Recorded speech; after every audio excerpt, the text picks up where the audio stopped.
are still on watch, whether or not you think it's actually going to happen. And then you've got, franchise tags floating around and all that kind of thing. Dak Prescott believing he's, quote, an elite quarterback. And the question is he an elite quarterback? And then the Jackie Bradley Jr., will he end up being signed? Is that a good idea or not? And the one thing I saw a lot of you tweet yesterday about whether or not the Brewers have room for him. And the question is not whether they have room for him. It's how many good players can you put on a team? I mean, I understand that, people want to see the Brewers spend their money wisely. But the way you win is to have a good starting lineup and a good amount of depth. And so I don't see a lot of problem if indeed you do end up signing Jackie Bradley Jr. Look, he may not want to come and platoon or be moved around and such, but I think overall he wants to he wants to win. The Brewers want to win, and if the Brewers pay the most money and they get him, well, then so be it. It is what it is. So, anyway, long story short, would the Brewers actually sign the outfielder Jackie Bradley Jr.? It's been rumored to be David Stern's next potential target. So we'll see what happens. But I tell you this, and I said this yesterday, it's good. Isn't it good to be a Brewers fan and know that the Brewers are actually interested or being rumored in talks with some of these better players that are still out there, right? Because even with the outfield as well stocked as the Brewers have it right now, there's a lot of upside to adding another player like Jackie Bradley Jr.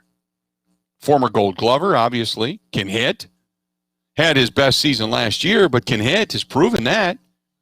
So all in all, given different guys in the outfield the ability to rest a little bit, I'm excited about it. I'm glad that the Brewers are in the mix. You would love to see them say upgrade catching, upgrade third base, all of those things. But if they don't have that ability, if that player is not there or the partner is not willing to dance with them, well, then there's nothing you can do anyway. That's spitting into the wind. But if you got an additional player that you can bring into your situation, obviously El Garcia and Lorenzo Cain and Christian Yelich out there already, and you got a guy that can bolster that depth, I'm going for it. If you got a guy that can come off the bench with a bat, I'm going for it. If you got a guy that's a lefty coming off the bench, if you can mix and match, all of that, I'm all for it. So, John says, well, who's going to sit the most if Bradley Jr. signs? I don't care. If the hot hand is the hot hand, if you've got Bradley Jr., Christian Yelich, Lorenzo Cain, and they're all hitting the hell out of the ball, Garcia's the odd man out. If Garcia's smoking, Lorenzo Cain's struggling, Lorenzo Cain's the odd man out. Who cares? I can't believe we're worried about who does and doesn't want to play and does and doesn't want to sit. As a Brewers fan, we've waited for this particular problem for a long time. Now people are kind of complaining about it. It's like, no. You go out and gather as much talent as you can possibly get. That's what you do. And yes, you want everybody to be happy, but if you're a player in any major sport, you want to be a starter. You want to be a starter, you want to be paid as a starter, you want to be paid as an elite starter. That's what you want. So when you have your opportunities, you make the most of it. Force your way into the starting lineup. That's the way I look at it. He's got a lot of talent, but a signing for the Brewers would also come with a downside. Obviously, when you're talking about Lorenzo Cain, Garcia, Yelich, he may not have that high of a ceiling as them, but we don't know. The power numbers are not the same.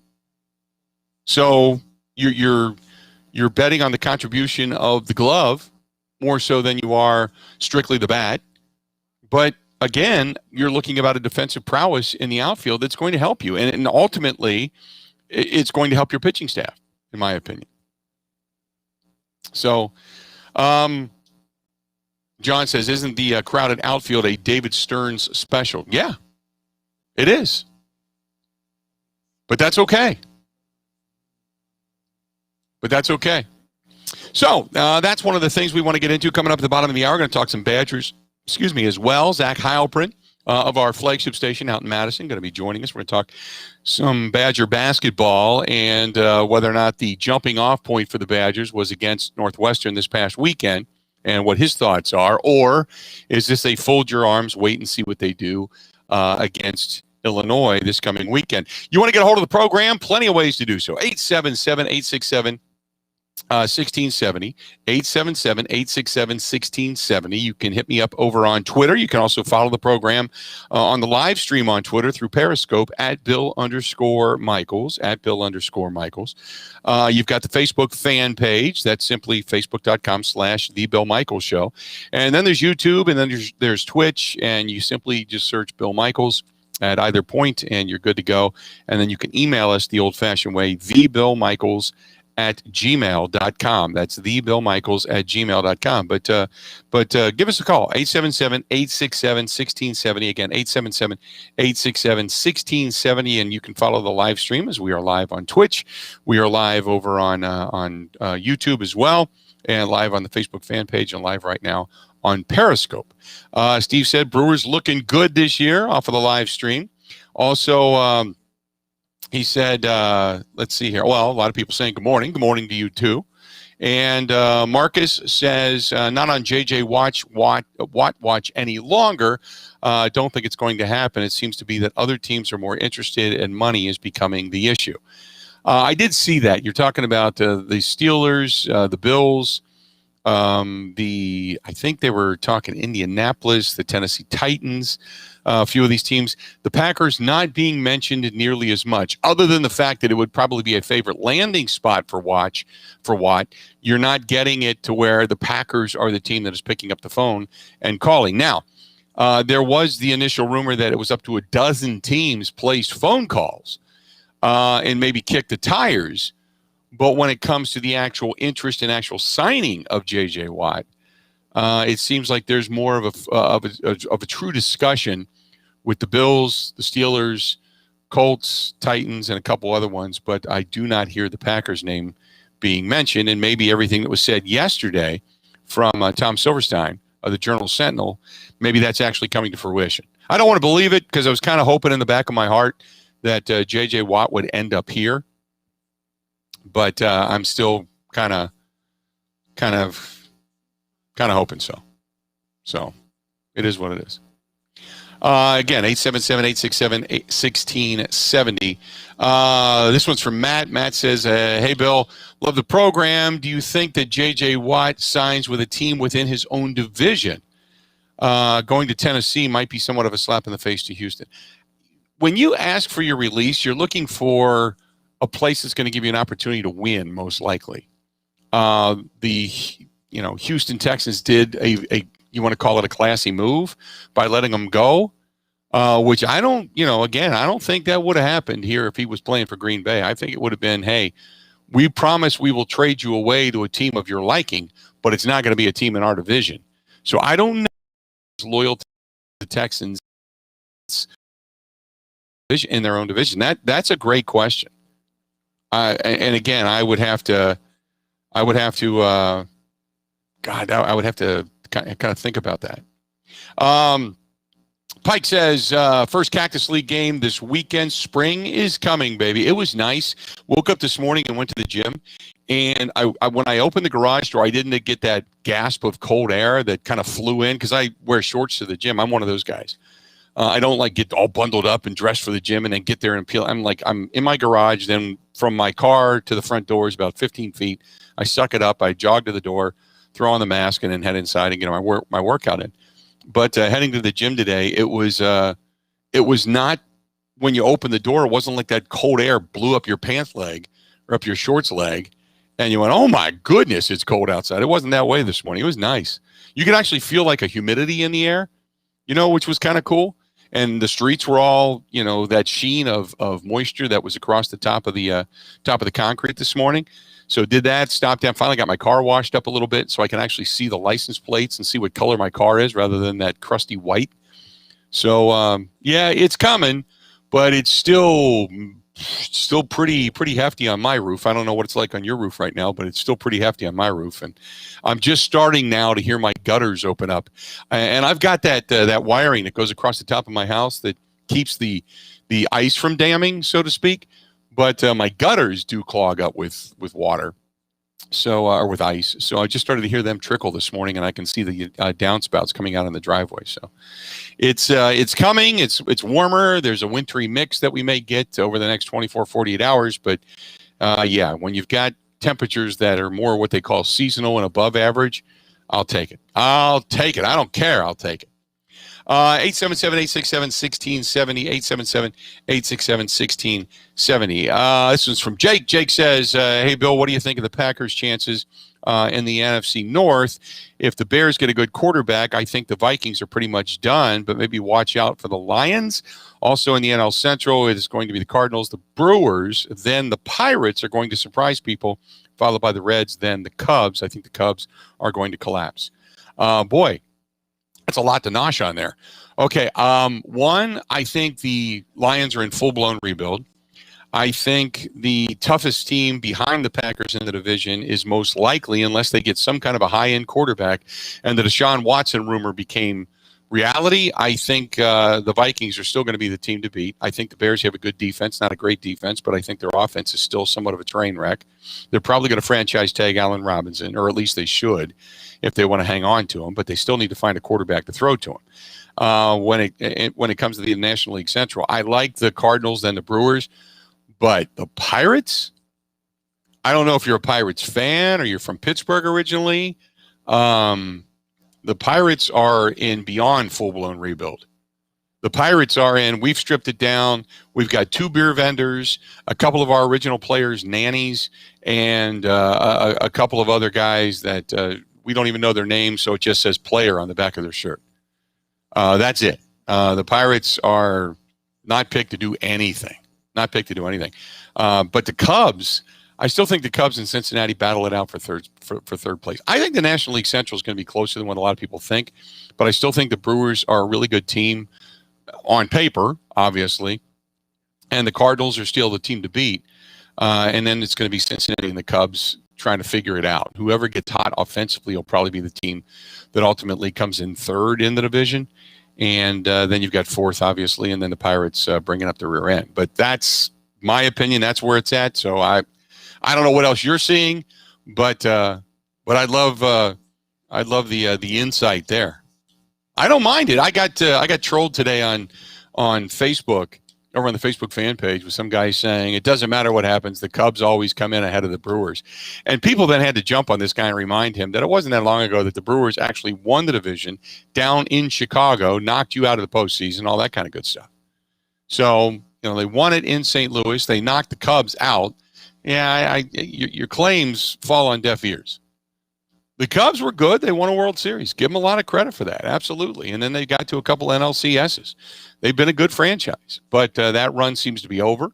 And for a team that has their own network and has all that money and everything that they have going on down at Wrigley Field and all the renovations and such, they seem to have completely kind of shot their playoff juice, so to speak. And their run at a World Series has gone by the wayside. So I still, to this day, I find it fascinating. Back when they made their run, right before they went to the World Series and won it, that I was listening on talk radio in Chicago to the claims that this team was set up to win it for 3 and 4 and 5 and 6 years. And they were going to be this franchise. It was going to be the era, the decade. And and I kept thinking to myself, it is so hard to win a World Series. It is so hard to be a repeat champion when you will win a World Series. It is so hard to get there again and again and again. And you just got to the World Series for the first time in a long time, and you just won it for the first time in 108 years.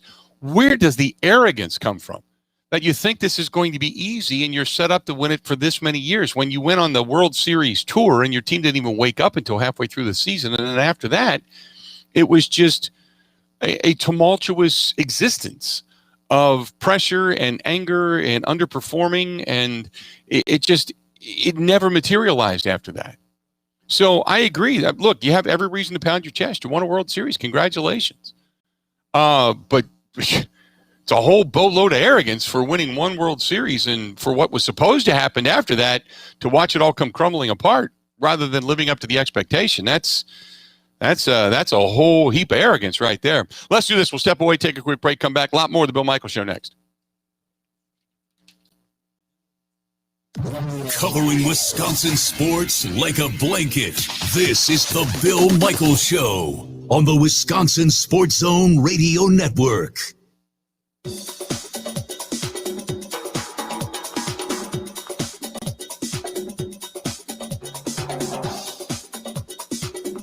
Bill Michaels will resume in 3 minutes.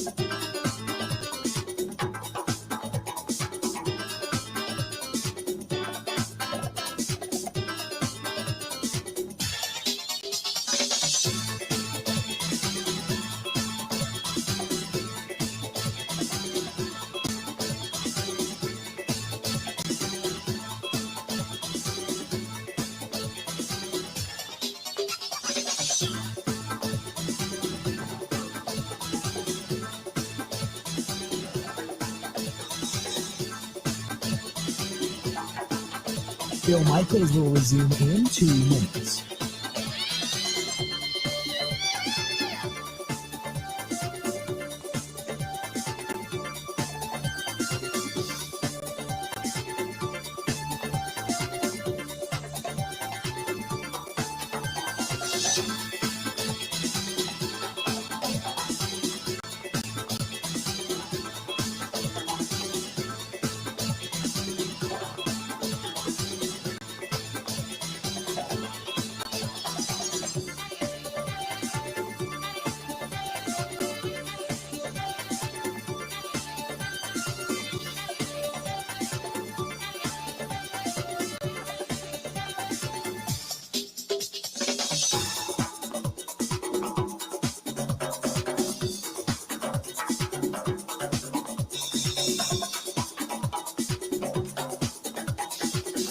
Bill Michaels will resume in 1 minute.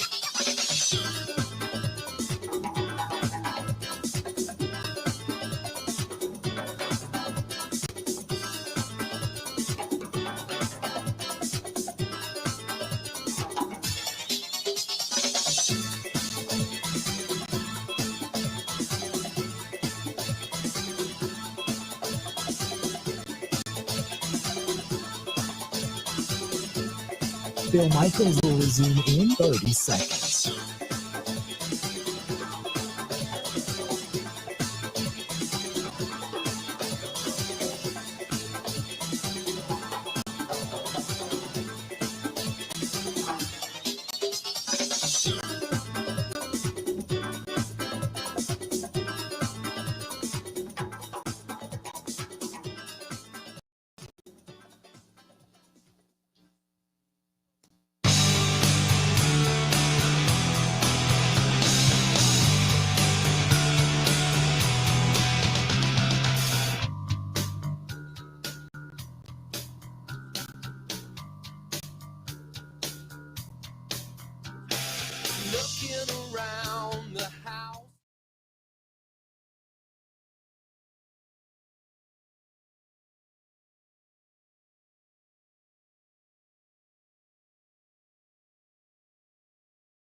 So much as always, and we're glad to have you back talking some Brewers, talking some Packers, a lot of stuff, talking about a lot of different things today.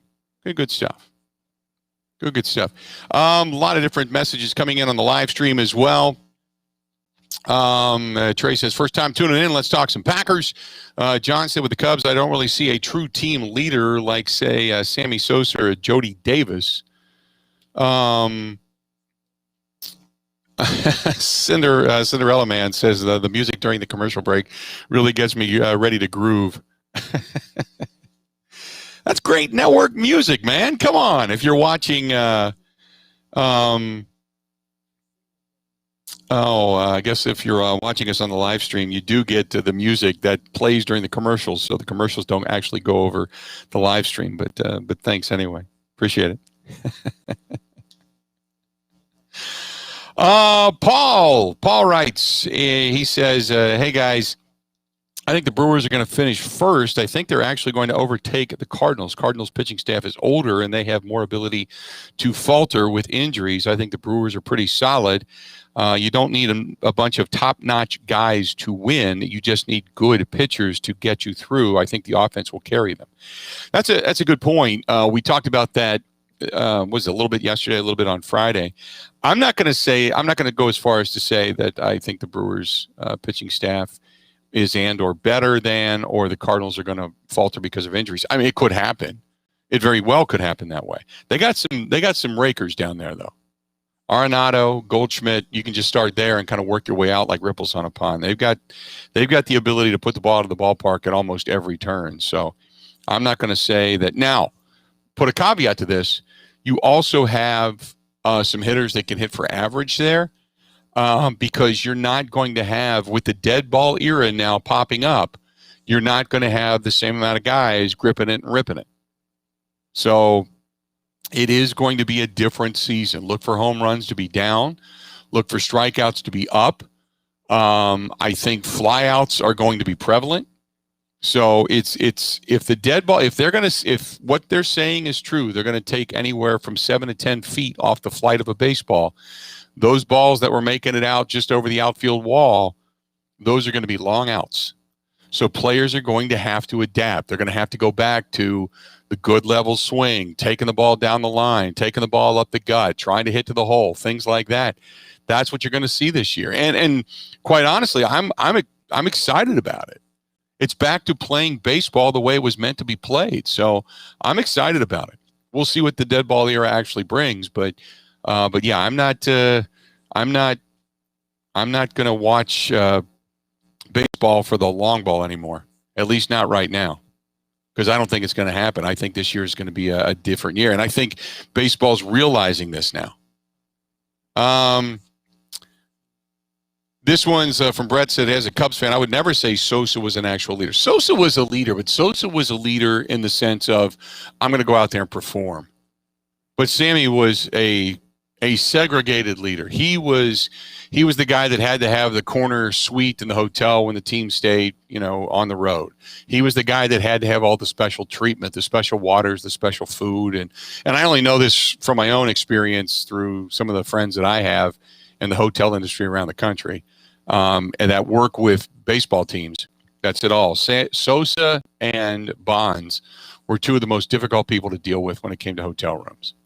So they wanted to make sure that everybody knew they were on a pedestal. You were beneath them, that they were the stars. And so in that sense of being an actual, quote, leader, yeah, you're right. They led by example when it came to play on the field. But as far as being there for his teammates, nah, baby, nah. Wasn't something that was happening. This one's from Dan, who says, if you're the Packers front office, do you let Jones and Lindsley walk, redo Rodgers and Adams contracts, and try to go after Barrett or at? I would to see David. I would love to see Lavonte David at linebacker. That guy can cover. He's probably the only good cover linebacker, the true cover linebacker that has the speed to do it in the league consistently. But going back to your original point, if you're going to do that, yeah, you're probably going to have to let both Aaron Jones and Lindsley walk. You may be able to, if you're going to franchise one or the other, you're going to franchise Aaron Jones because the cap hit would be less. It'd be like $8.5 million. But Corey Lindsley, chances are he's going to sign for a good amount of money elsewhere. But you have to, regardless of what you do, you have to redo Aaron Rodgers' contract. It starts with Aaron Rodgers. And then Devontae Adams, you are going to sign to a contract extension. You'd like to do it with Jair Alexander as well. He's coming up too. So you want to get both of those guys done, as a matter of fact. Going back to Marcus. Marcus says contact has been a problem for the Brewers. The dead ball era is concerning, in my opinion. It is, because if you are a team that is unable to adapt, if you are a team that is truly unable to hit the ball, then you are going to have a lot of problems. The Brewers are a team that last year struggled, but a lot of teams struggled. Offense was down dramatically last year.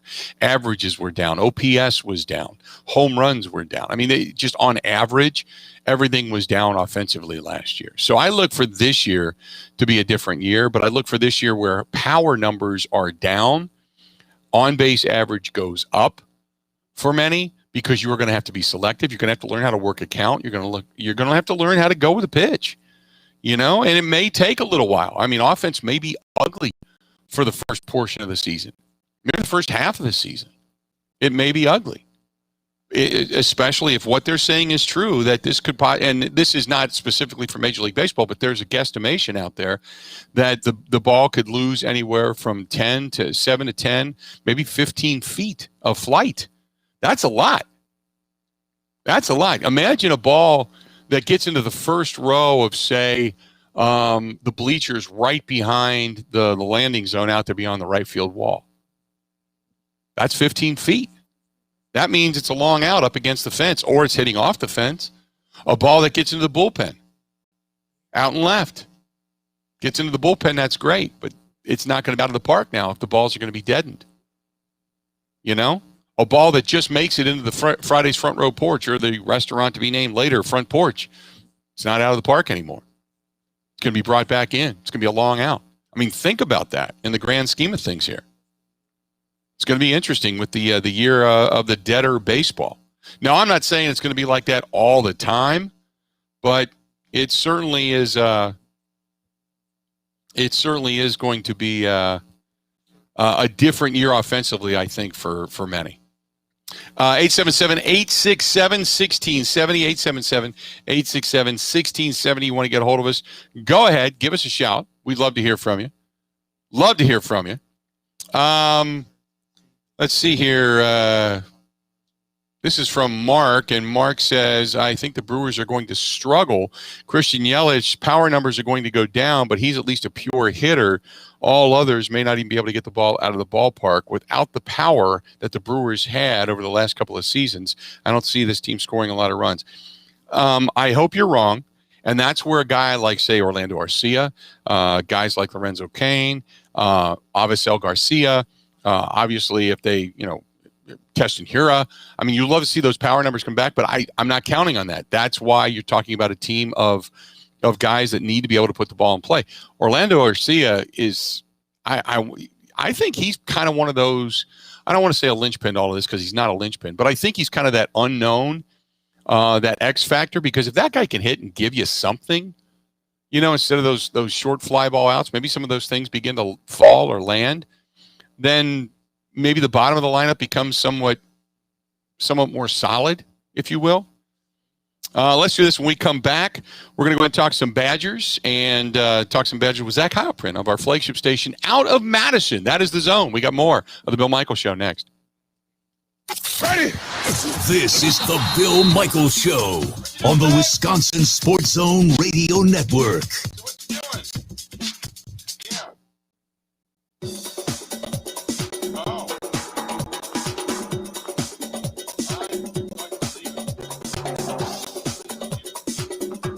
Bill Michaels will resume in 5 minutes.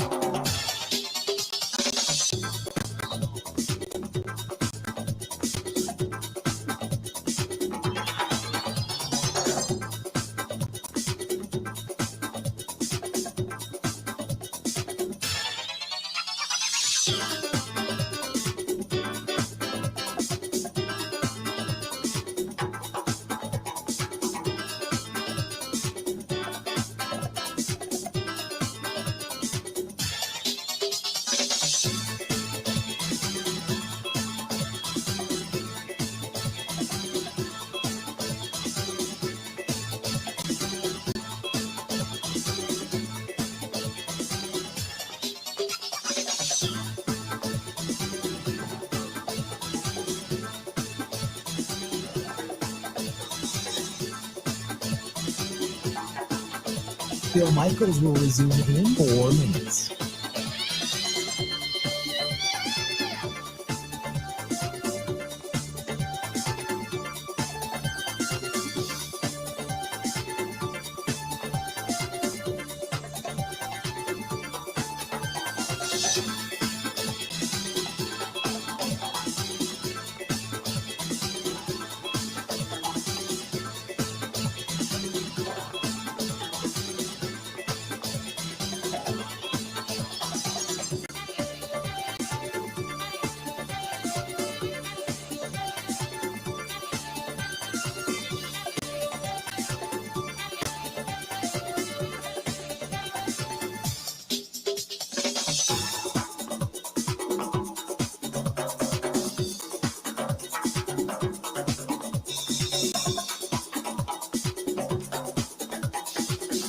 Bill Michaels will resume in 3 minutes.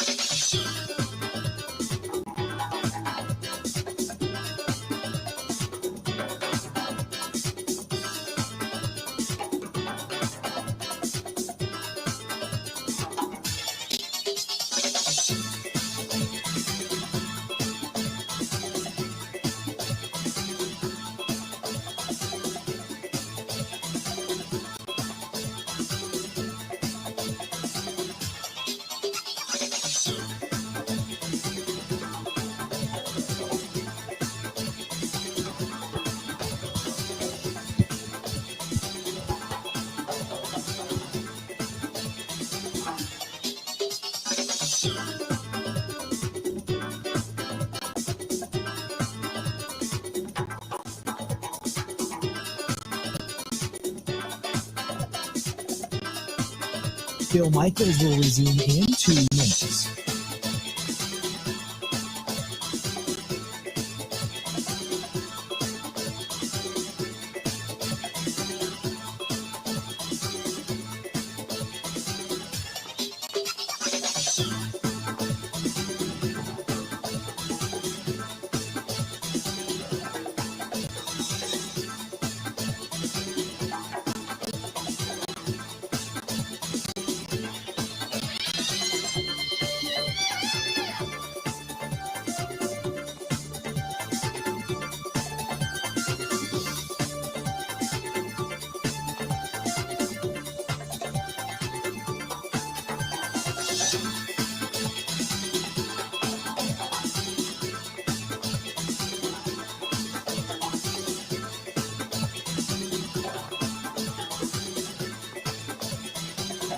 Bill Michaels will resume in 1 minute.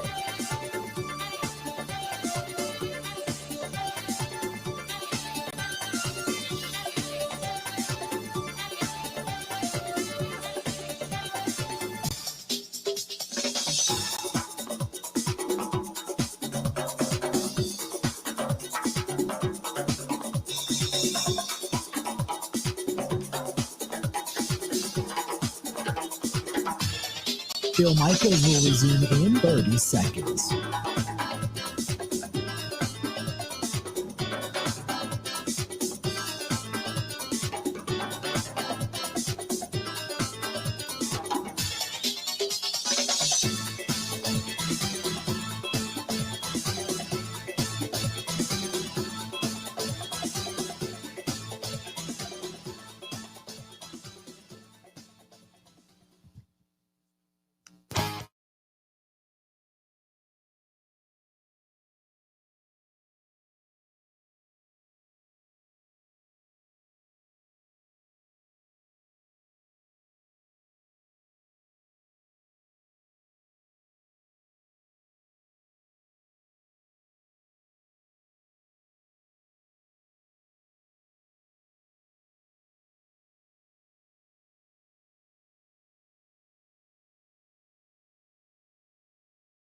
Sky that we have above us, it's and that giant orange ball that's out there. Liking that.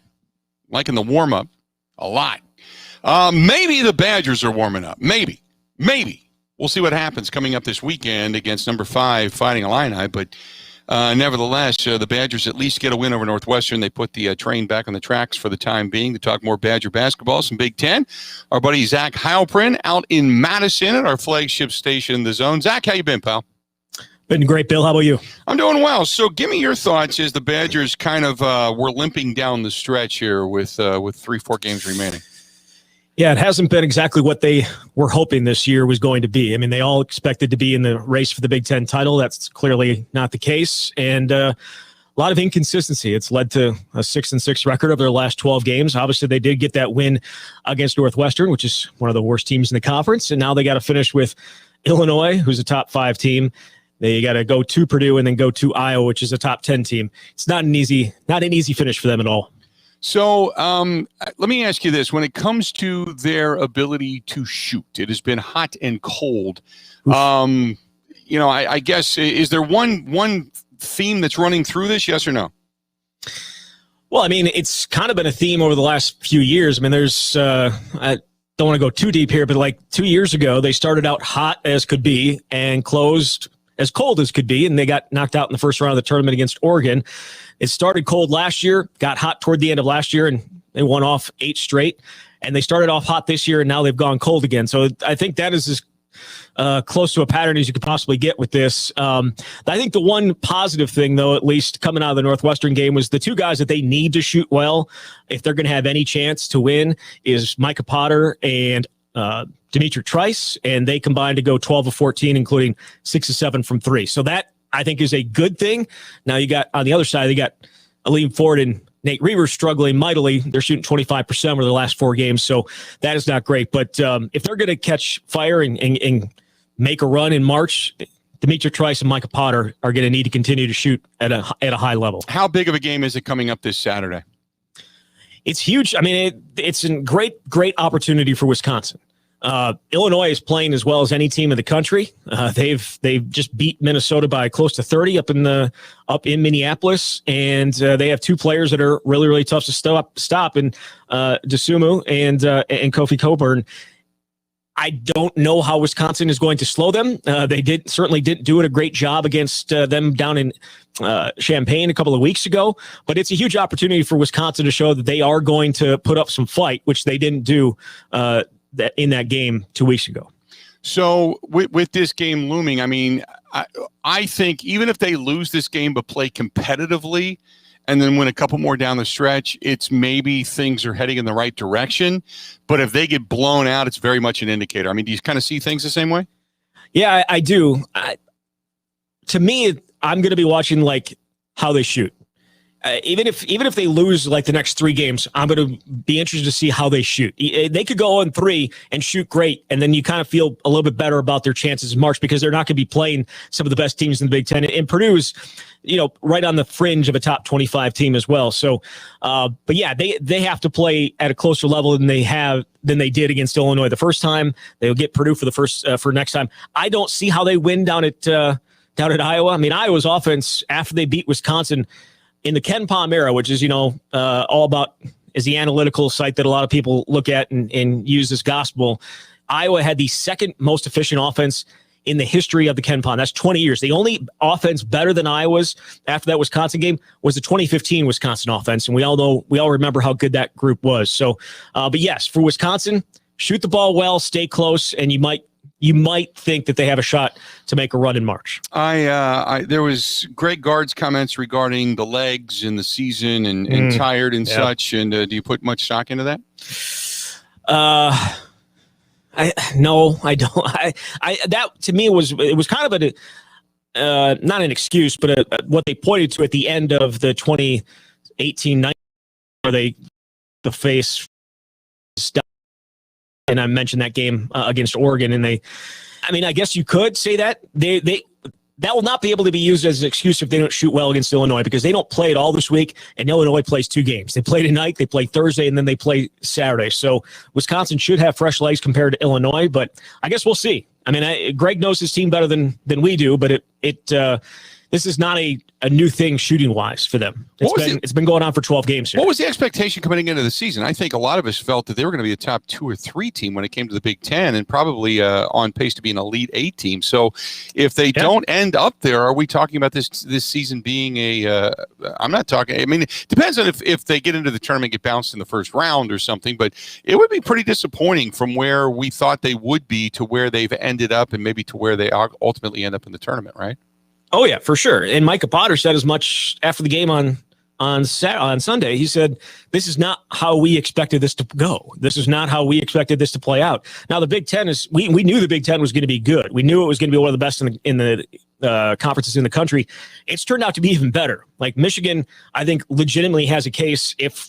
They had missed those couple of weeks due to COVID as the best team in the country. And that's including Gonzaga and Baylor. I think that's how good Michigan is. Illinois is playing great. And Ohio State is a potential number 1 seed. We know Iowa's great. So the conference is really good. But yes, we expected Wisconsin to be challenging for a conference title, and they aren't. So I think it would be a significant disappointment if they aren't able to make it to the second weekend of the tournament. They've had... it's not like they've missed a bunch of guys and guys missed a bunch of games. Like this has been, for the most part, the same team pretty much all year. And it just hasn't lived up to what we thought it could be at the end of last year. I think we should also at least acknowledge that they caught fire at the end of last year. And maybe that was not an indication of how good they were, but they just played really well at a really good clip for 8 games in that stretch. No, I know Michigan's won 5 in a row. They've come back from COVID. They had to take some time off, and some will say, well, they had their legs under them. Then again, if you've had COVID, you know that the exhaustion that goes along with it is very impeding. So is Michigan a team of fortune, or are they just this damn good with only 1 loss in the season?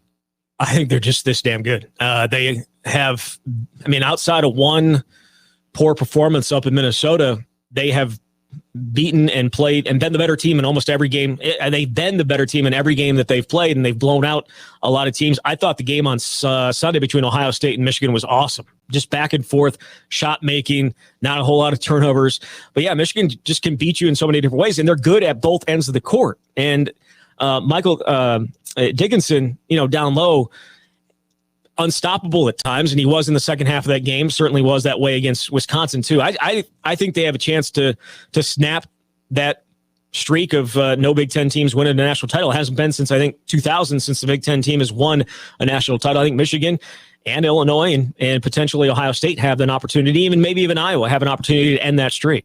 Zach, always good to talk to you. We'll check back in with you as the tournament gets underway, but thanks for joining us for a couple minutes, pal, okay? All right. Thanks, Bill. Appreciate it, buddy. Coming up next, Steve Palazzolo, our good friend from Pro Football Focus. We'll talk with him about the analytics of the Green Bay Packers, of J.J. Watt, and other players that are out there. Stay tuned. Coming up next on The Bill Michaels Show. This is The Bill Michaels Show on the Wisconsin Sports Zone Radio Network.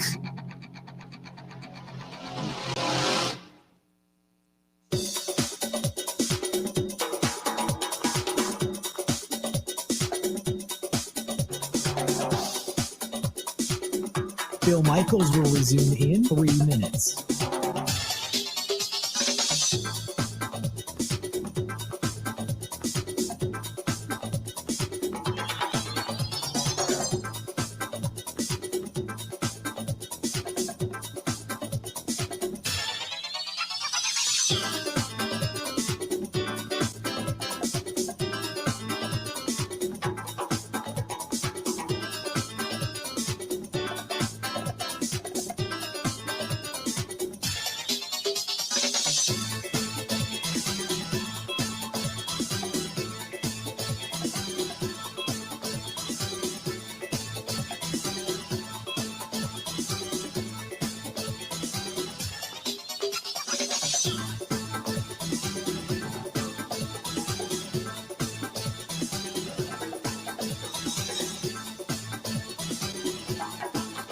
Bill Michaels will resume in 2 minutes.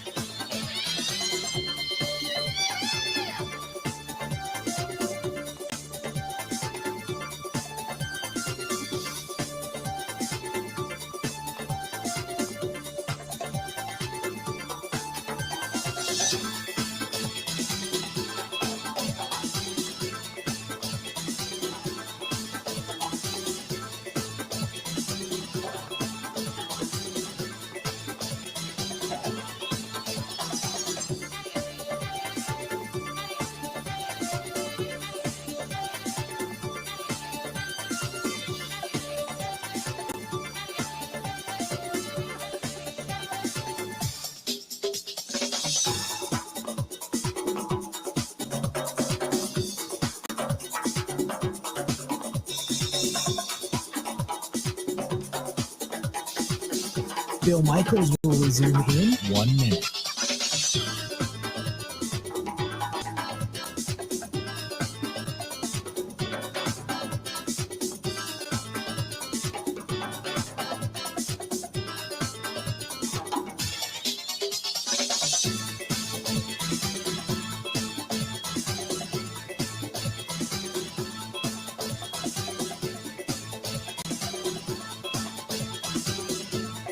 Bill Michaels will resume in 30 seconds.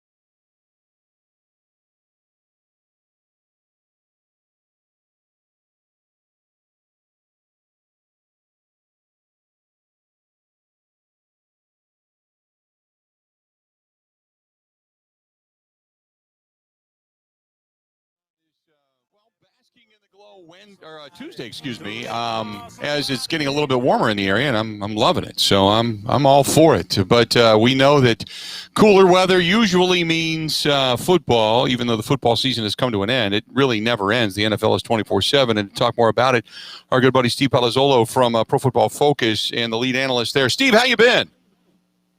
Doing great. Thanks for having me back. Absolutely. Such a pleasure. Let me ask you this first and foremost, because all the talk here obviously is about J.J. Watt and the possibility of a return home and such. And you tell me, is J.J. Watt, whatever, I don't know what the money is going to be, but statistically speaking, is he worth the money?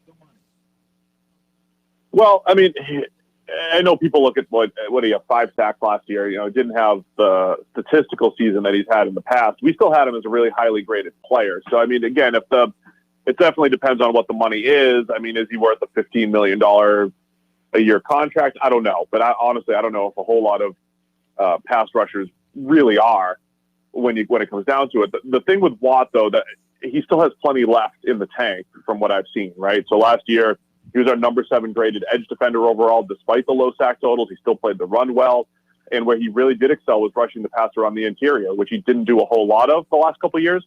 But he's been our number 4 graded pass rusher when he's lined up in between the tackles over the last 2 seasons. And that is something I think that's where he started his career.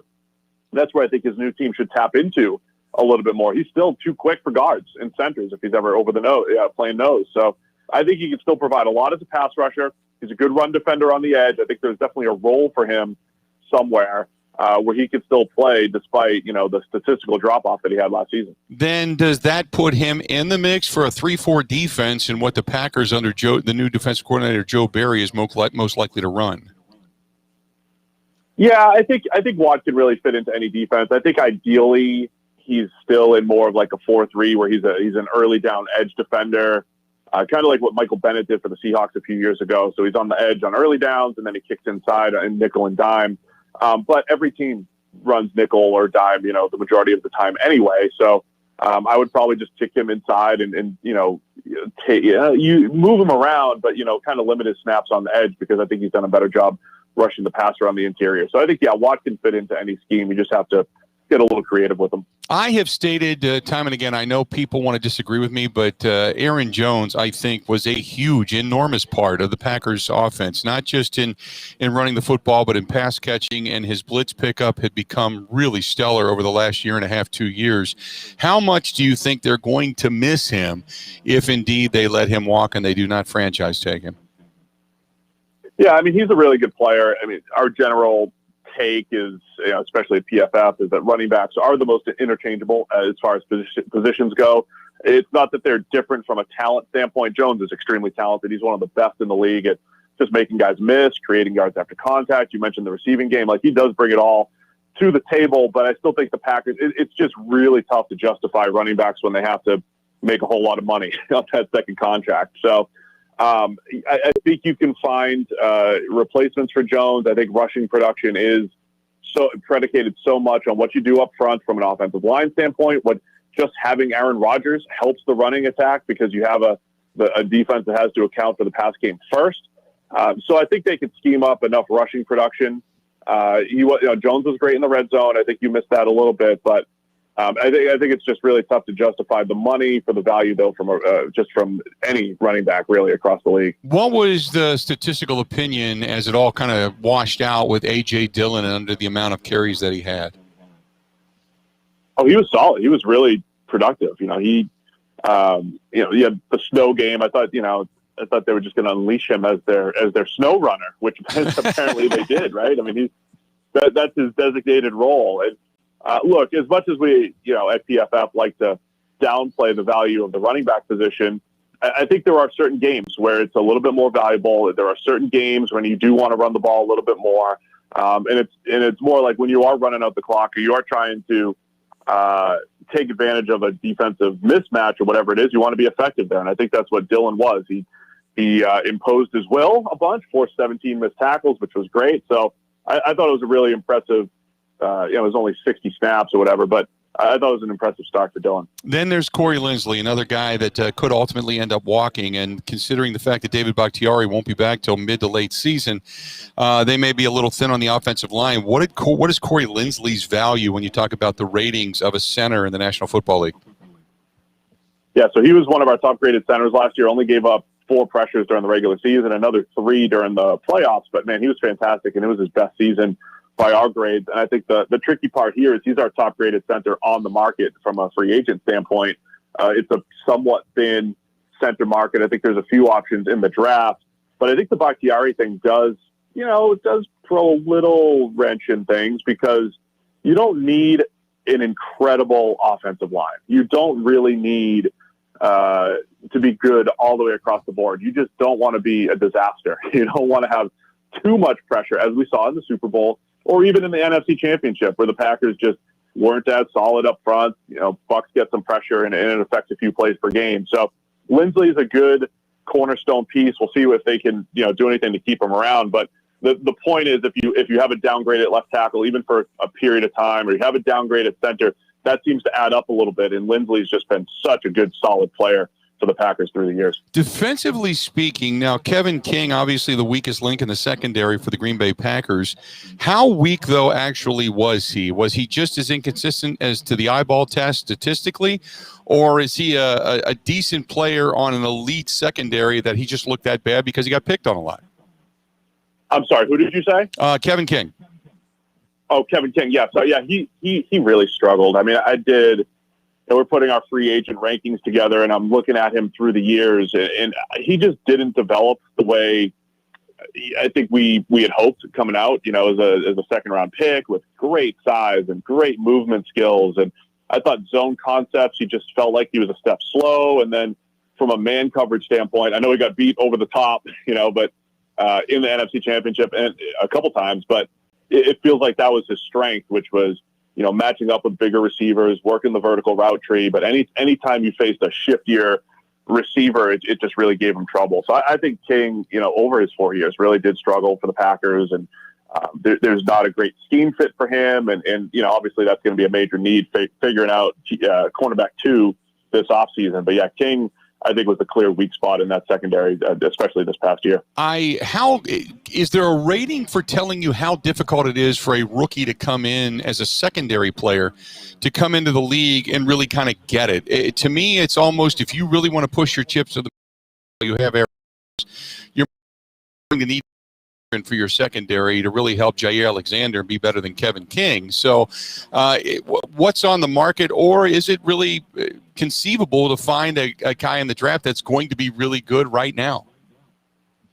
It's a great question, because obviously you want to mitigate risk, and especially given where the Packers are, right? You don't want to go into next season with a hole in the secondary. I think the tough part is predicting secondary play is a challenge across the board, whether you're talking about a 5-year veteran, a 10-year veteran, or a rookie.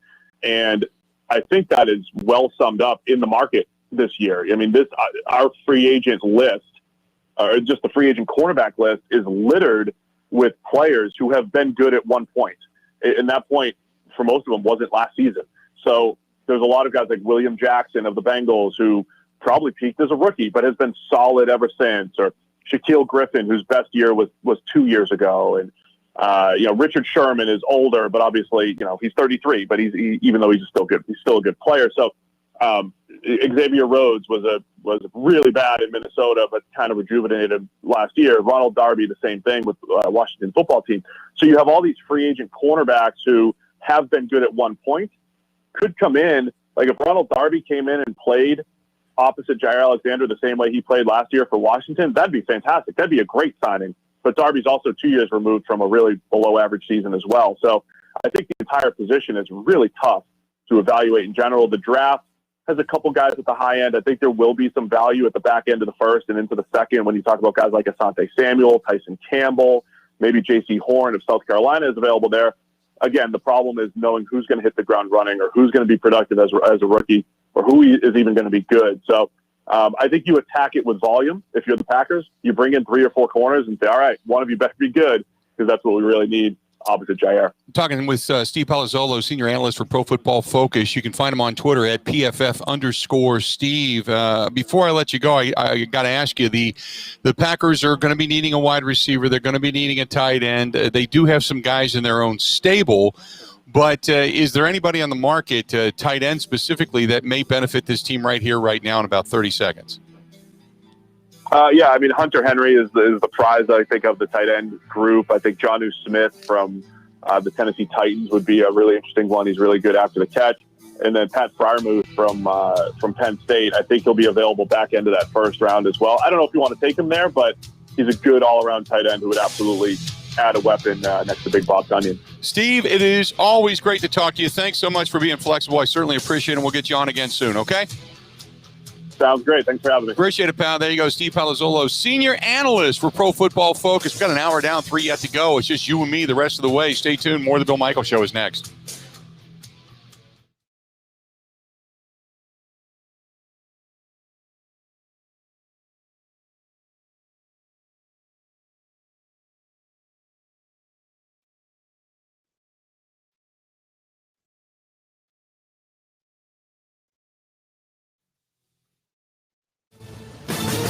This is a Wisconsin Sports Zone update. Spring training is underway for the Milwaukee Brewers as they get ready for the upcoming 2021 season. Now, opening day is April 1st against the Minnesota Twins. This Sunday is their first Cactus League game against the Chicago White Sox, and today is their first full squad workout. Here's more from manager Craig Counsell on the NL Central. I don't think there's a clear favorite. It's, kind of been well written about and documented. I think, the Cubs won the division last year. They're the team that they have the defending rights, and I think you should respect that, and they've earned that. So, the Cardinals are a playoff team from last year. The Reds are a playoff team from last year. The Pirates are clearly in a rebuilding phase. We're just 37 days away from opening day. To college basketball, Wisconsin is just 6-6 in its last 12 games, but the Badgers remain in the latest AP Top 25 poll. Coming off a week in which they lost to Iowa but then beat Northwestern, Wisconsin moved down 2 spots to number 23 in the nation. The Badgers are one of 5 Big Ten teams ranked and the only one not in the top 10 of the poll. Their next action is on Saturday when they'll face the Fighting Illini of Illinois.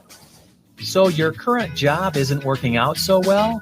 Maybe you'd like a career where you work with your hands and make a good living.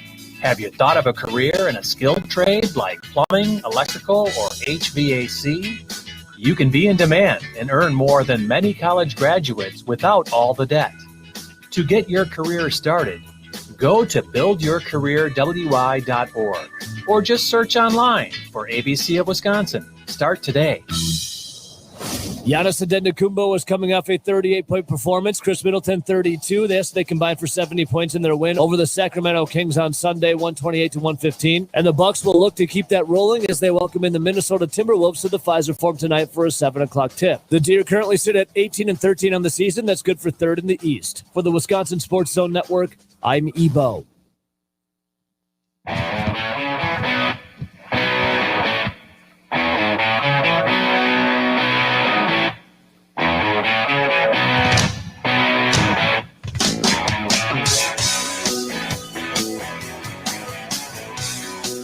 Welcome one, welcome all. You are on the air.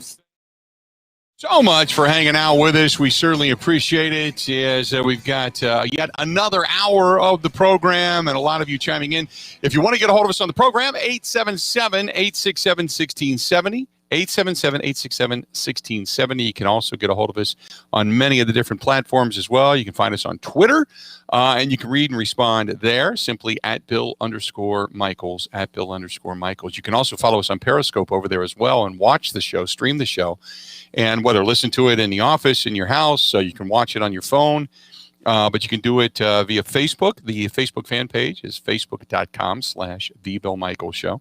You can find me on YouTube and appreciate it if you subscribe and like the program. Plus, not only is the show going to be live, but we're going to do some live streams and some podcasting and such from locations from some of our sponsors. And that's kind of the happy hour type of thing. I know we didn't get a chance to do it this week because there's a lot going on. But we will be doing it again in the very near future. So look for us at a couple of different establishments that are going to be coming up. Also follow us on Twitch. Twitch is another great way. TWICH. And on both YouTube and on Twitch, you can just simply look for Bill Michaels, MICHAELS, and you can find us there. And the explanation for many of you watching on the stream, when you don't get a chance to hear the music coming back, and I've stated this before, it's copyrighted. So there's licensing we have to put it over the air. We just don't have licensing to put it on the different channels like Facebook and YouTube and such. So that's the reason you don't get it. But we still appreciate you listening. It's only a couple of about 30 seconds of somewhat silence. And then after that, we get right back into it. But I wanted to let you know what was going on. So last night, you get the what we've already known, but you get Shailene Woodley, who is Aaron Rodgers' fiance, confirmed that, yes, she's engaged to the quarterback. She also discussed her relationship with Rodgers on Jimmy Fallon's show, The Tonight Show, last night. And she said they got engaged a while ago. Now, I have not done all the math in this, okay? And correct me, if I'm wrong, please let me know, because I have searched and I haven't been able to find it. But was she a friend of Danica Patrick's or in that crowd? I had heard that at one point, and I thought, well, maybe that's how they met.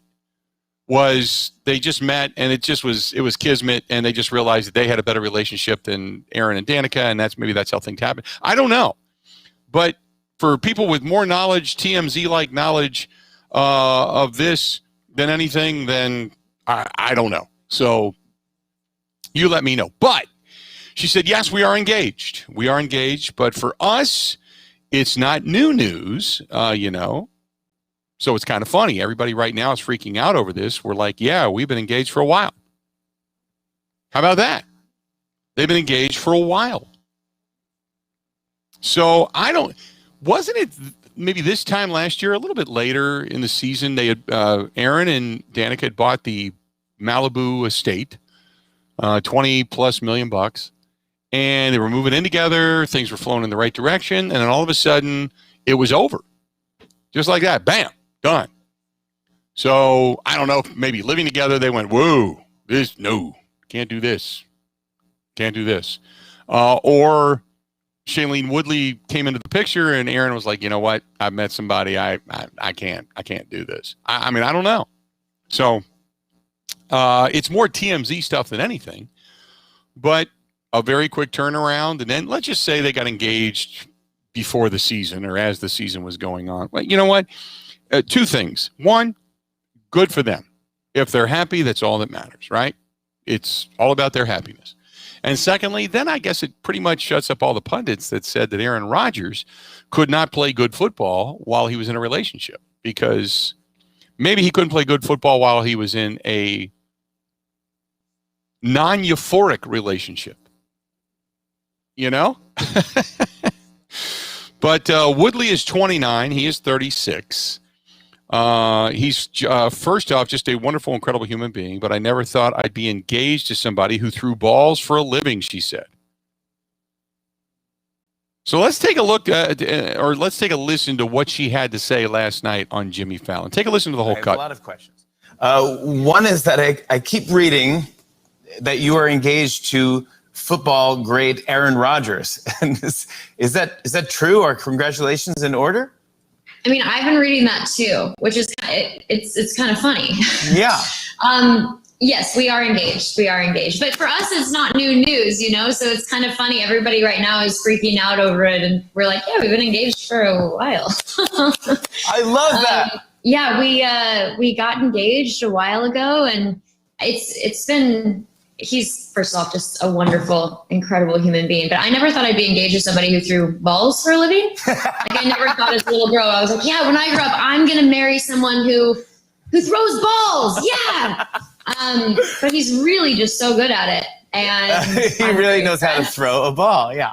he can throw fastballs, he can throw slow balls, high balls, low balls. When I first met him, I think my dog like pulled me aside and was like, if you don't date this dude, I will disown you as my mother, because the 3 feet that I run with you when you throw a ball is nothing compared to the marathon I'm able to run with him. I can't even imagine. I mean, he's honestly, he's been on the show a bunch of times, so please give him our best. He's one of the greatest players to ever play the game. Have you spent much time in Green Bay, and are you a football fan? I still have never been to a football game because we met during this wacky time, and all the stadiums were closed that he was playing in. So I've yet to go to a football game, and before I met him, I'd never seen one football game before. I didn't really grow up with sports, especially American sports. It was never really on my radar, and so when we met, also like I knew he was a football guy, but I didn't know like what kind of a football guy he was. And I'm still constantly learning. I'm still like, oh wow, you know, friends would be like, you got to watch his YouTube greatest, and I was like, I don't get it. He's good. He's great. He's like really I don't understand. That's so funny. Because I don't know him as a football guy. I know him as like the nerd who wants to host Jeopardy. You know, like that's the dude I know. He loves Jeopardy. I love he that. He just happens to also be very good at sports. So there you go. That is Shailene Woodley. So apparently, Laura and Ray hit me up over on the live stream, said supposedly Danica did introduce them. You can read an article with Danica stating that while Danica and Rogers were dating. So apparently it was like, hey, I know this girl. She's an actress. This is Shailene Woodley. Aaron's like, how we looking? And maybe he gave her the Joey Tribbiani. How you doing? And she just said, yeah, I got to date this guy. So that's kind of how I guess the transformation began. But now, friends and fans, it really does. Look, if Aaron Rodgers can't get her into a stadium, then yeah, they're pretty strict with the COVID regulations. You know what I mean? So she says that he's pretty good. She doesn't know a lot about football, and the question then becomes: to support each other, do you have to be good or astute at what the other person does? And the answer to that is no. You have to give a crap about it.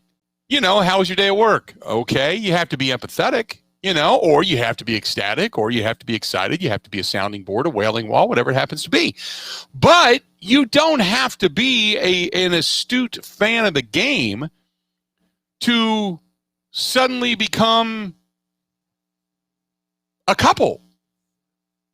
You know, you don't need that. People are freaking out going, it'll never last. She's not a fan of football. That doesn't mean anything. It doesn't mean that she can't go to a game and can't root for him, can't root for the team. You can't get caught up in the enthusiasm of the fandemonium that is Green Bay Packardom. You know what I mean? And let's be honest, you know, if you look at his career, at least what's remaining of it, she doesn't have to be a fan for very long. Depending on how many years he's got left, 3, 5, 6, 7. I mean, probably less than a decade, right? So why worry about it?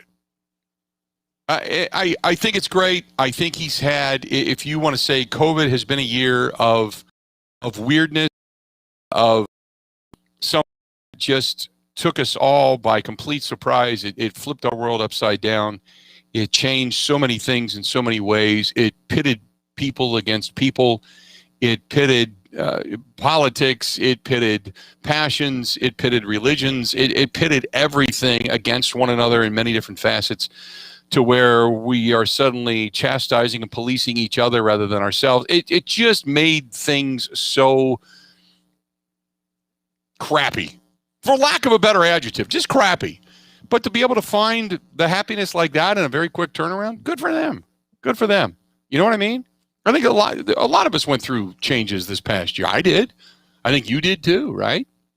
So I'm good for them. And I don't really get into the personal side of things. Obviously, this is public. So, and she is making the statements about it publicly. So it is open for discussion. But for the most part, this is something that it's good. I don't care. But you know, does your wife, does your girlfriend, does your boyfriend, does your significant other, whatever it happens to be, have to know and be a fan of what it is you do? You know, say she's a cosmetologist and, you know, you're a mechanic. Does she have to know how to rebuild an engine? No. Do you have to know how to, you know, use a flat iron on somebody's hair without burning it? No. I know a little bit of things like that. There you go. So, no, good for them. Good for them. So she confirms it. Yep, we've been engaged for a while. I would love to know what a while is. The follow-up question was, really, how long and how did he propose? I mean, this is big news. How did that happen? You know, if she wants to tell it or if she wants to remain private, but you know, Aaron Rodgers has this California cool soul to him, you know? Did he take her to a mountaintop? Did he pull out his guitar and do a little singing on that beach down in Malibu? You know, did he say, hey, Danica's moving out, you want to move in? You know, I mean, what?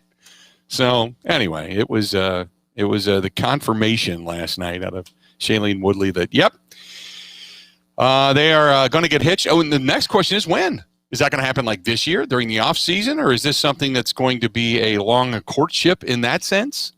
So we don't even know that. There you go. Thought I'd throw it out there. So we've now we've gotten to the bottom of it. Can we now all move on? Can we now all move on when it comes to the love life of one Aaron Rodgers? Because I really look. As much as I know people give a damn, all I care about is he going to renegotiate the contract? Is he then going to come back with a vengeance? Is he going to come back or give any kind of advice to Brian Gutekunst or Matt LaFleur of what he wants and what he would like and hopefully retain? Is he going to be able to replicate, duplicate, come close to the season he's had this past season going into next season? And what are the Packers going to do to fortify this team around him so they can make a legitimate run at a Super Bowl? That's what I give a damn about. The rest of the stuff, that's ancillary. It's, you know what, good for you. You had a tremendous year. You won an MVP. You got to another NFC Championship game. You're engaged. You found happiness. Tremendous. Now, let's move forward. Let's move forward because you got some work to do. More of the Bill Michaels Show next. Covering Wisconsin sports like a blanket. This is the Bill Michaels Show on the Wisconsin Sports Zone Radio Network.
Bill Michaels will resume in 3 minutes.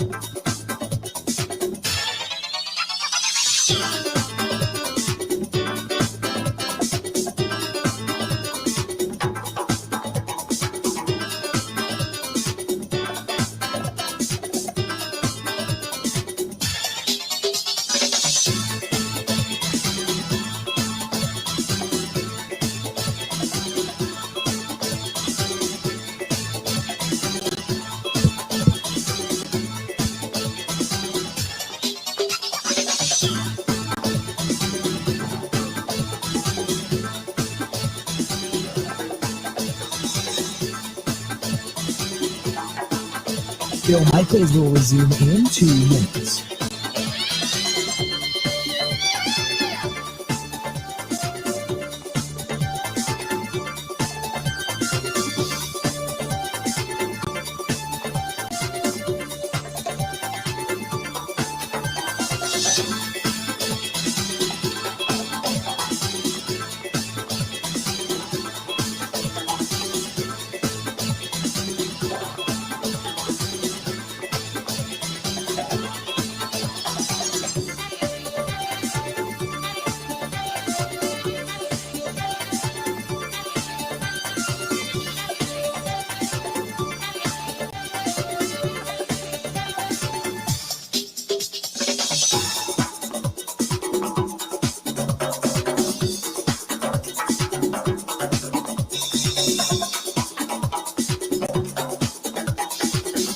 Bill Michaels will resume in 1 minute.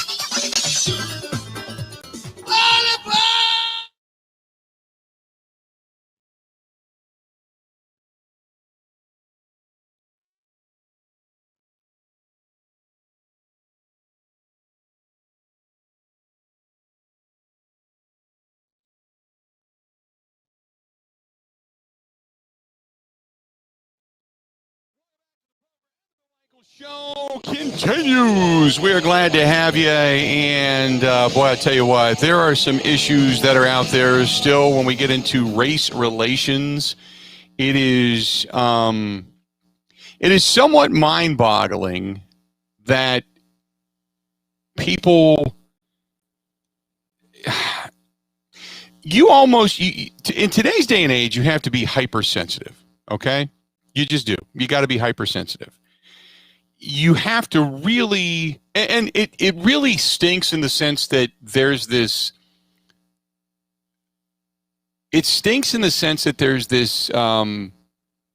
communication that is, I don't know how to put this, and I'm trying to be sensitive.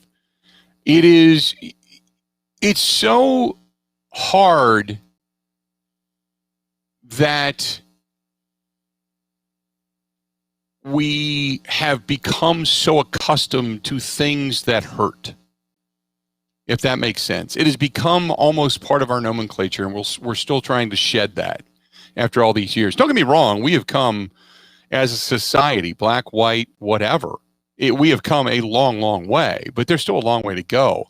The Mariners president, Kevin Mather, he resigns after inappropriate comments at a speaking engagement. And he had a backlash against a video that was posted of him. He's resigned effective immediately, and had been with the club for a long time. But he talked about foreign players and English speaking skills, and chastised those players. Also talked about the manipulation of prospects for service time and other things. He said, like all of you, I was extremely disappointed when I learned,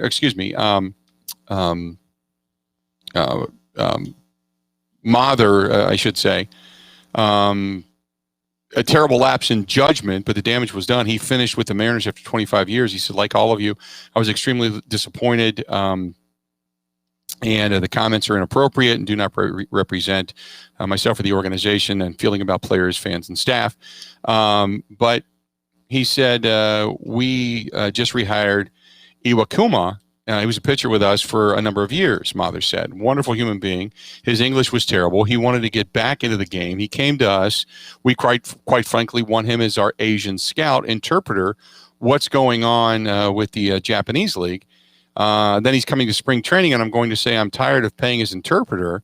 When he was a player, we had to pay Iwakuma X, but we also had to pay $75,000 a year to have an interpreter with him. His English suddenly got a whole lot better, and his English got better when we told him that. Basically saying he didn't want to pay interpreters. He didn't want to go after the Asian League players, but we're going to send this guy over there. He talked about the club's video presentation, a highly disturbing yet critically important window into how players are genuinely viewed by management. It's just on and on and on. And it was offensive, and a lot of fans, a lot of people around the league, a lot of players remain committed to confronting these issues at the bargaining table and many different places. But it was just really insensitive. Talking about foreign players and slang and all kinds of different things.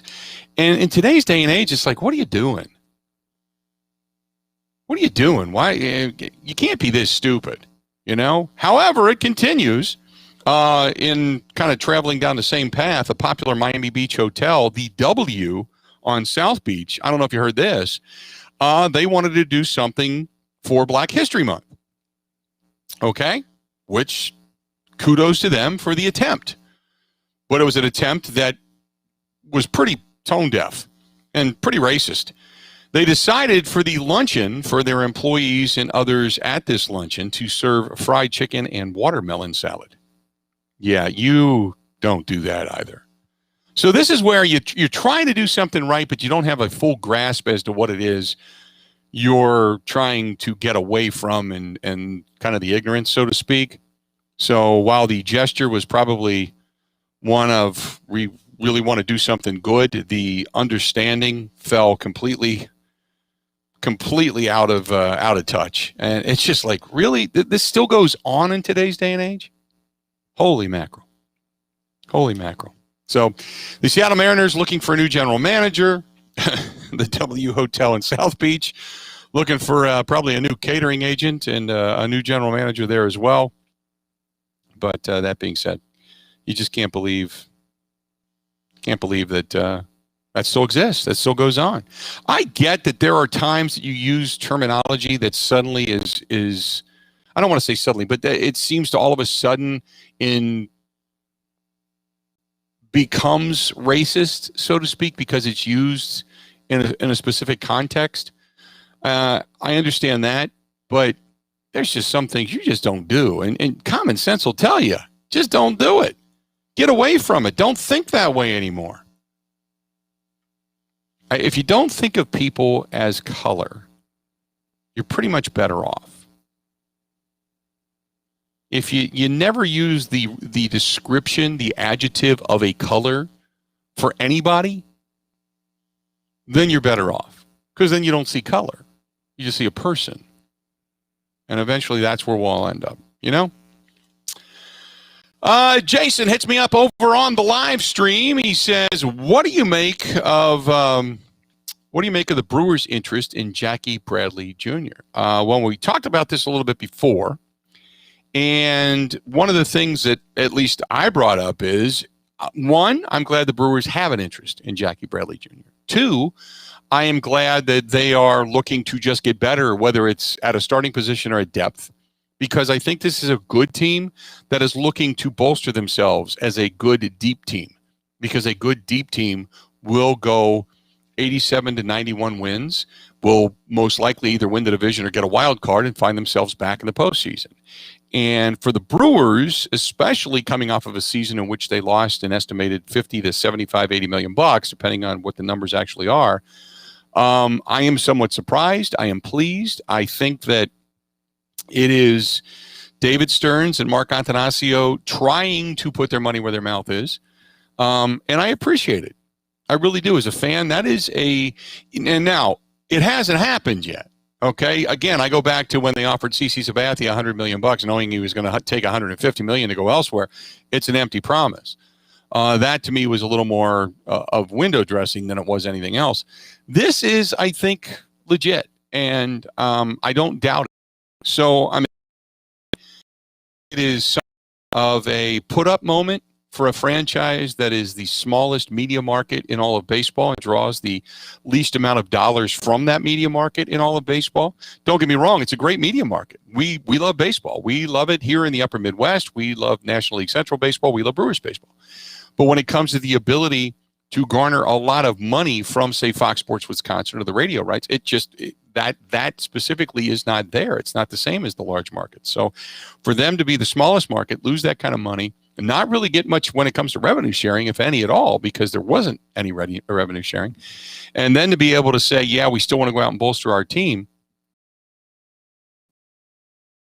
I think to the pitching staff, and if they're still trying to get depth, I like it.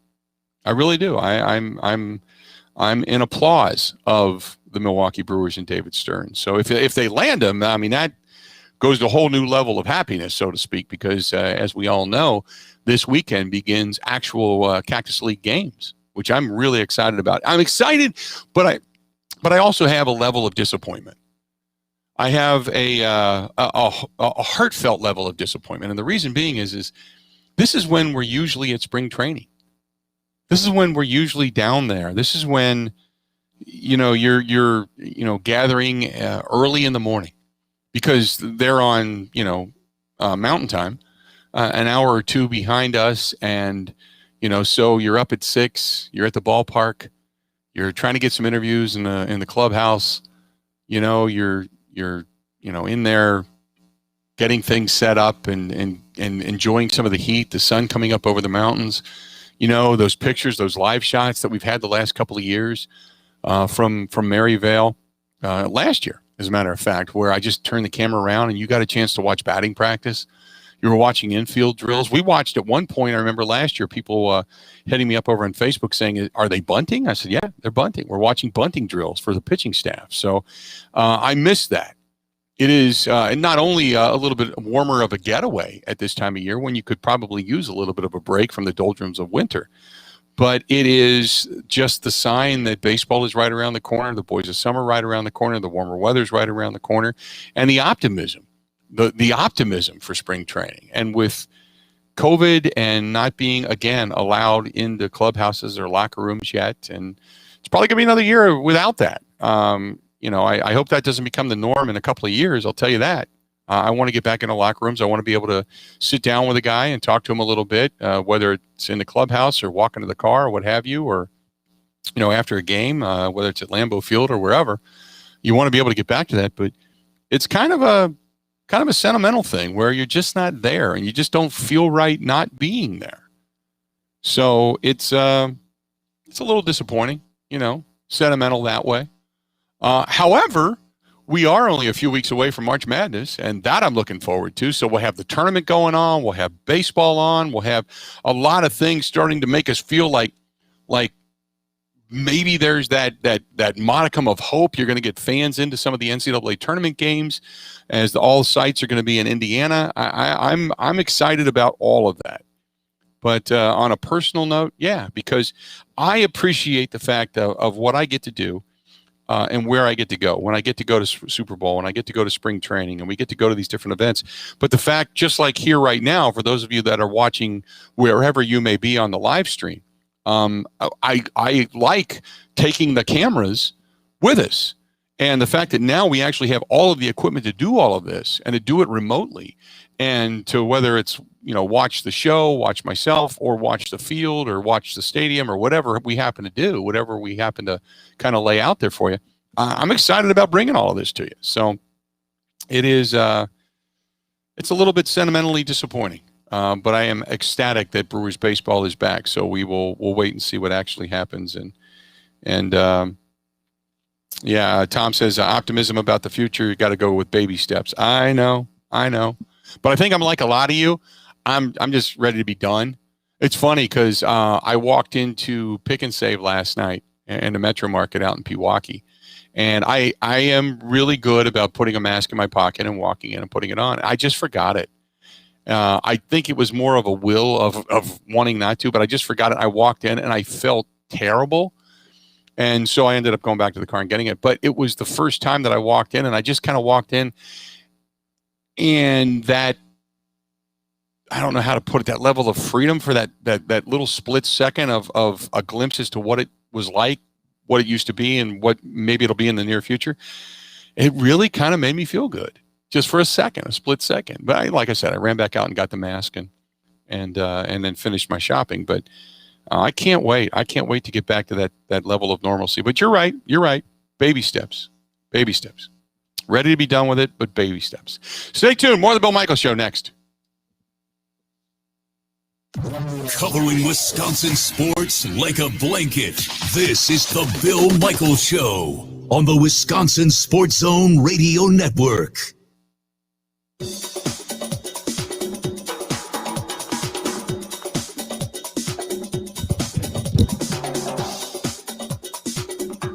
Bill Michaels will resume in 5 minutes.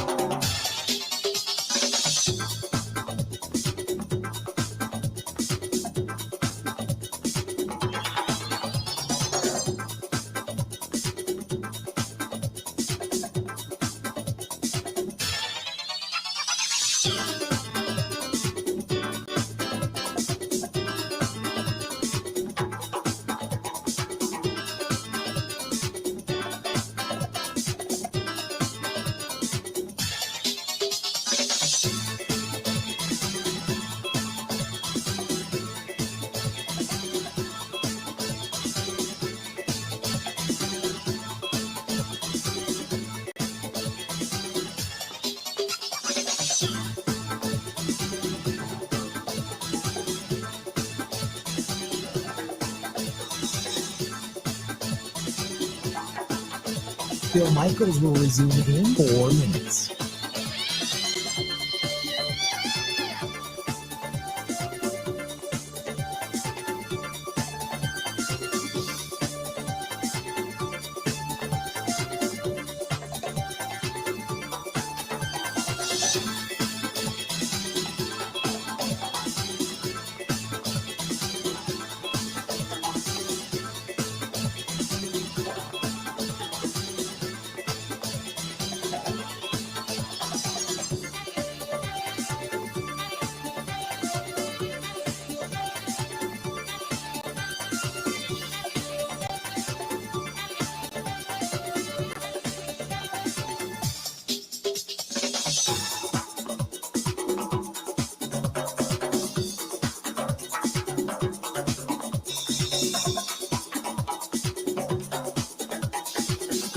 Bill Michaels will resume in 3 minutes.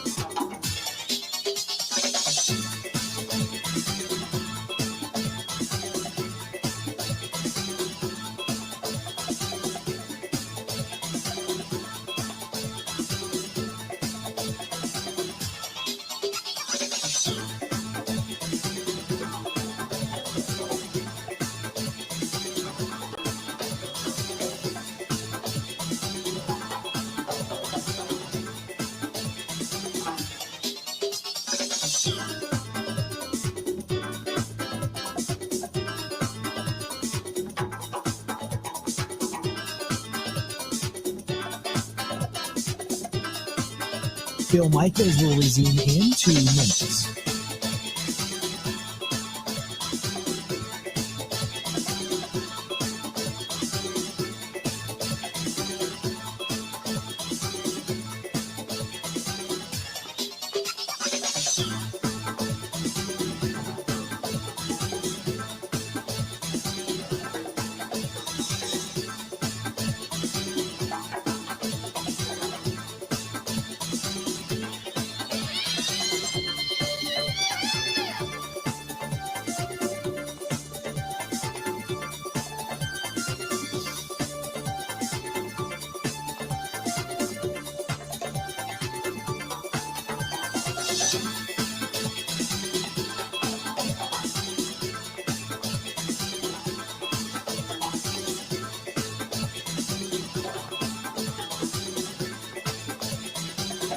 Bill Michaels will resume in 1 minute.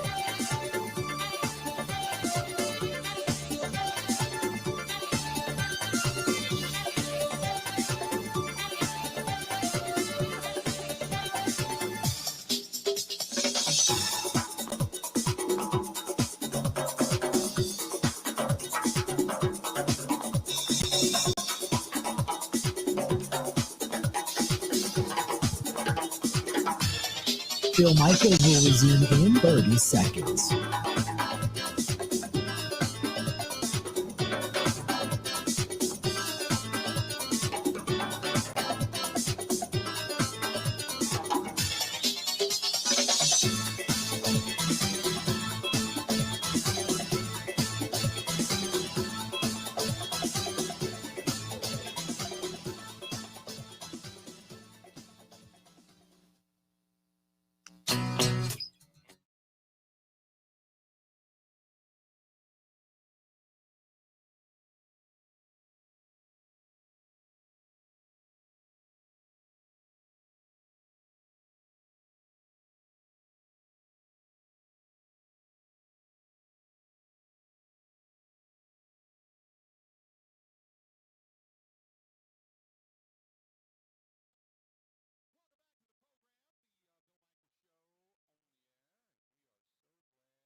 your day and a little bit warmer outside. I'm looking outside, and the icicles that were on my gutter are all but gone.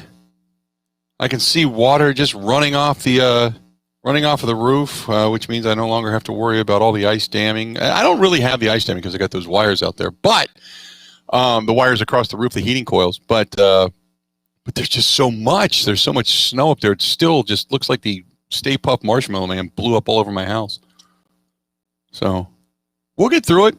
I want to see all that snow gone. What I'm afraid of, and if you're a dog owner, you know what I'm about to say, right? What I'm afraid of is when the snow melts, what I'm going to find under the snow as the snow goes away. Oh, my goodness. Just for the fact that I have my dog, Elmo, cannot climb through the snow. He's older and he's a little more unstable, and I've been telling you, he's just kind of going in the driveway, and you try to go out and scoop things up, so to speak, and throw it away. But there's just, God, I'm thinking to myself, am I feeding these guys too much? Holy mackerel. It'd be so much. Holy moly. Welcome back. And talking a little Brewers baseball, talking some Packers football as well, talking some Badger basketball. The NCAA tournament going to be upon us before you know it. And here's one question, and this is interesting because this comes to us from the coach Trot, and he says, "How much NCAA college basketball are you going to watch, and how far do you think the Badgers are going to go, and how far is Marquette going to go?" That's a great question. Marquette right now, 6-10, I think. There are a couple of games under 500 overall. Marquette probably not going to be in the tournament unless they win the Big East. They're probably not going to be in the tournament. They're going to find themselves on the outside looking in. The Badgers are going to make it, but Badgers got some more winning to do.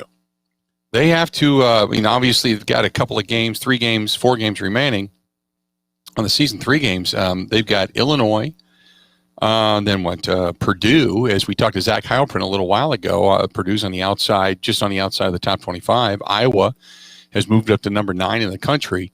So you've got those 3 games remaining against pretty stout competition. And we'll see if the Badgers get, say, 2 out of 3 down the stretch here. Then that's not a bad way to go. And you get into the tournament, you do a little damage, and then you're probably sitting at about maybe a 5 seed in the tournament, 5 or 6 maybe. But I think the expectation is this team, at the very least, has to get to the second weekend. Wouldn't you think so? This team was a really solid team down the stretch last year. So I think this team needs to get to the second weekend. That's what the expectation is. So you're talking Sweet 16. I don't know if they're an Elite 8 team, but certainly get out of the first weekend and then let the chips fall where they may. But that's kind of what I'm thinking. As a Badger fan, what are you thinking? 877-867-1670. 877-867. What do you think? Because Marquette, while they have some good recruits coming in, this season has got to be disappointing, right? It's got to be. If you're a Marquette fan, I think you expected better than this. So where is your patience lying right now when it comes to Marquette basketball? 877-867-1670. 867-1670. Again, 877-867-1670. I want to hear from you. Where is your patience with Marquette basketball? And then, in addition to that, you can also chime in via Badger basketball. And this one is from Keyshawn. He says, the Badgers have woefully underperformed this year. Why are people giving Guard a pass? I don't think people are giving Guard a pass. I'd be giving Guard all kinds of grief if I was looking at a team that just wasn't open. They couldn't kind of develop their own shot. They weren't getting good looks. They were a team running in quicksand. That's not it. They've had open looks. They've missed layups. It seems like a lot of the time they kind of shoot themselves in the foot. It's not, maybe you can say this. Maybe you can say that there's a level of pressure on this team that needs to be taken off. I was listening today on one of the local stations where I live, and DSHA, the girls basketball team, had 3 or 4 losses straight before they got into the high school tournament. Now they just got beat by Franklin, but one of the discussions was their coach who had stated, hey, look, after we lost 3-4 games in a row, I told the girls, just don't worry about it. Let's just go be who you are. The girls got together. They kind of did their own team meeting, so to speak, and said, let's just go out and be us. And if we're going to win, let's win the way we win, and let's lose the way we would lose. But we're going to go down being us. And it paid off. They started winning basketball games, and they obviously get deep into the tournament, and then before they faltered, but it paid off. And I said this yesterday. I said, maybe instead of practice, you take them bowling. Go get rid of that tension, because you're looking at this thing going, oh my God, we got a big one coming up. We got a big one coming up. We got a big one coming up. And you've got a lot of pressure. And as veterans, as seniors, you should be able to handle that pressure, but they don't. They're not handling it well. So you would then in essence say, okay, let's do something to take the pressure off of them right now. Put it someplace else, or just get rid of it altogether and let it all go hang out. Because you're a much better team when you do that. And then you work your way from there. So the Badgers, who have had a consistently inconsistent season, might be the best way to put it, because you start off the year and you win, 8 out of 9? And then after that, a couple losses. You lost to Maryland, lost to Michigan. You lost to Ohio State. You lose the front end of the back-to-back with Penn State. So, it's been consistently inconsistent.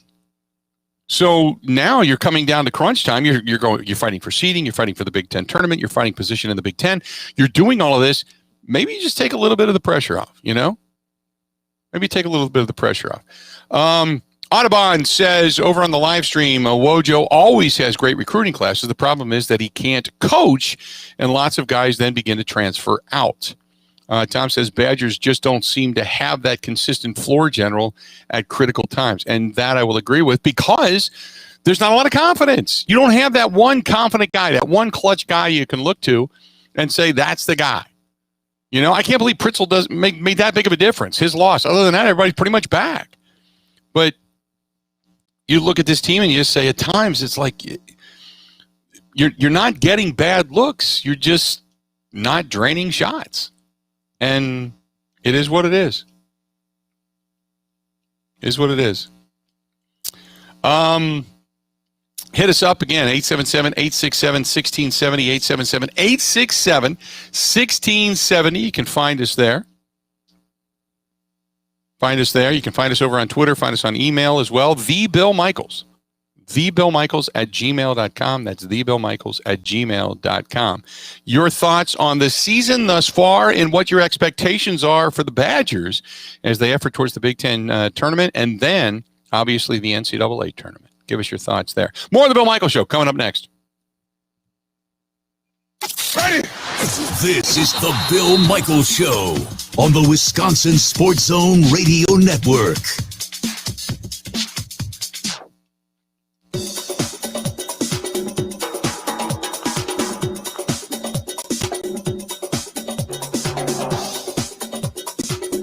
Bill Michaels will resume in 3 minutes.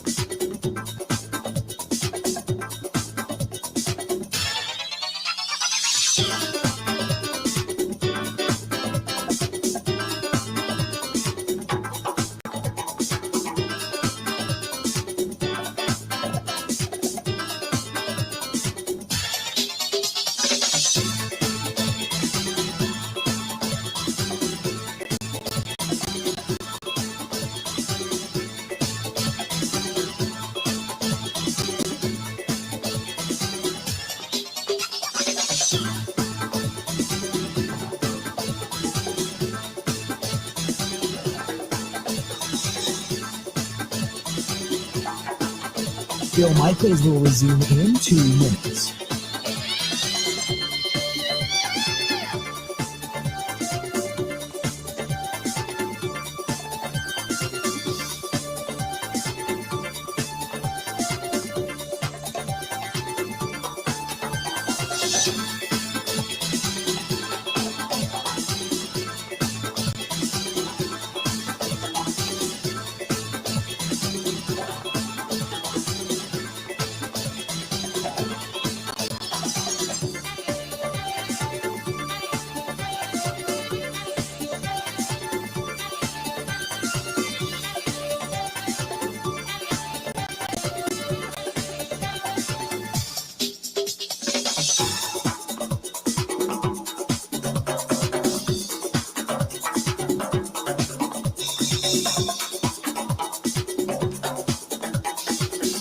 Bill Michaels will resume in 1 minute.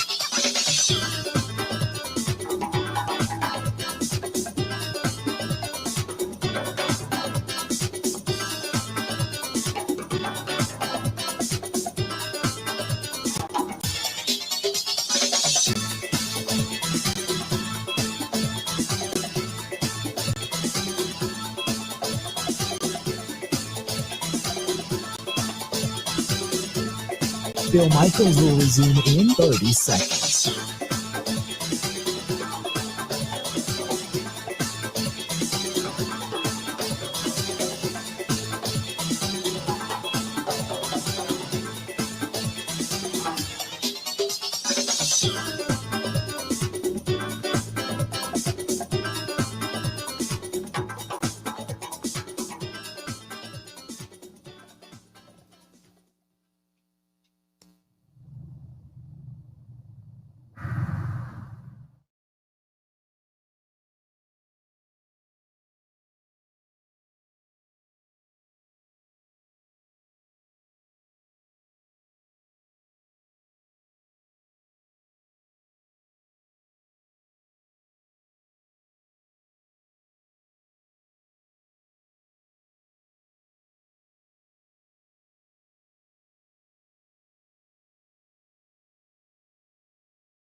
As always, plenty of ways to get a hold of us on the program.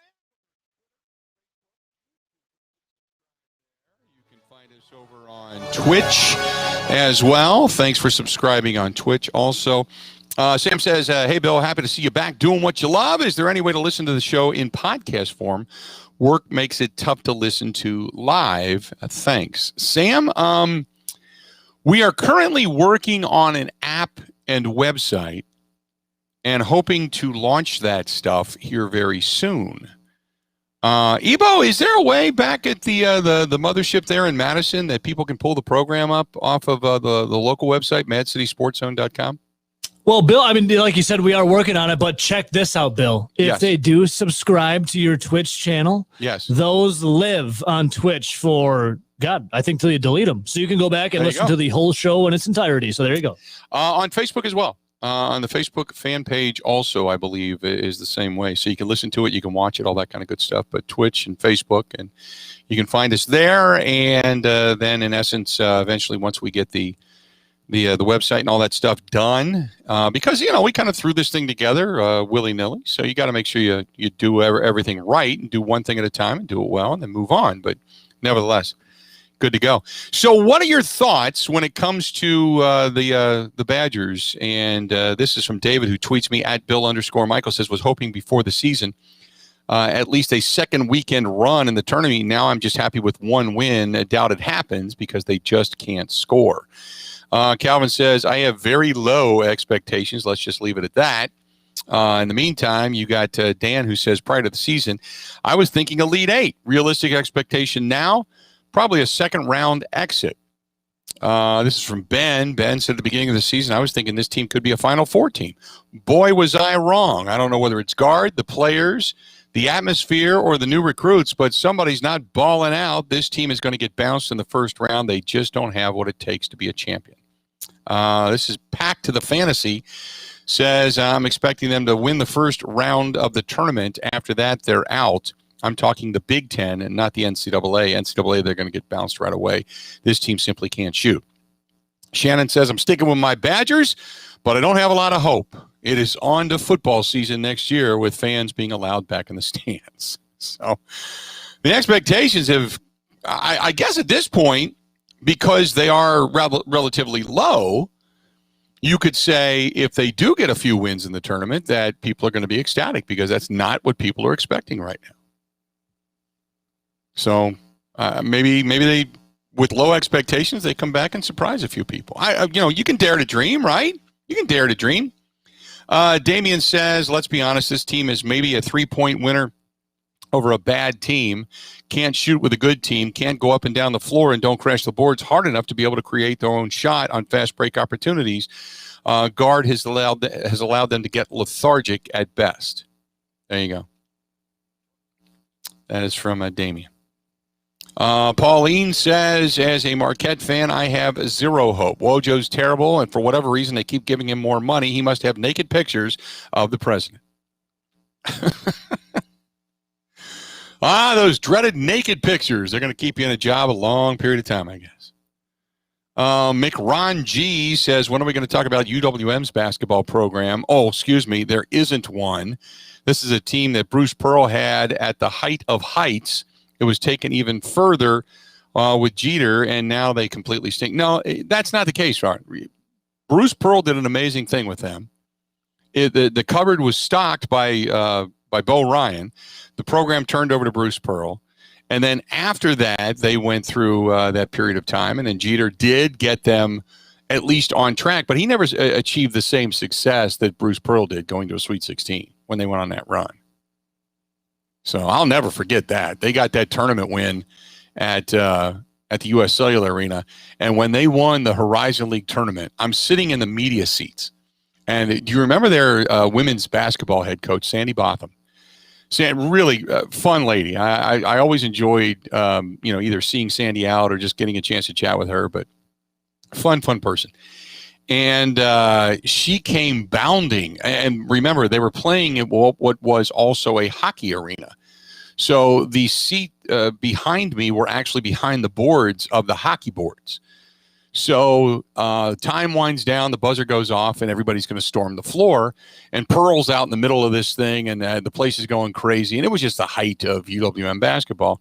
And Sandy came jumping over the boards, the hockey boards, into the media area because she was going to run down the aisle and run onto the court. And she kicked me in the back of the head. And her knee hit me in the middle of the back, and I thought I'd been shot. I'm just kind of laying on the table there for a minute. My head's down. I'm pulling the Bill Murray after he got hit in the crotch over there in Caddyshack, doing the, trying to breathe, choking on myself. But oh my God, what a fun time. But Jeter never achieved that same success. Jeter had good teams and did some pretty good things, but he never had that same level of success.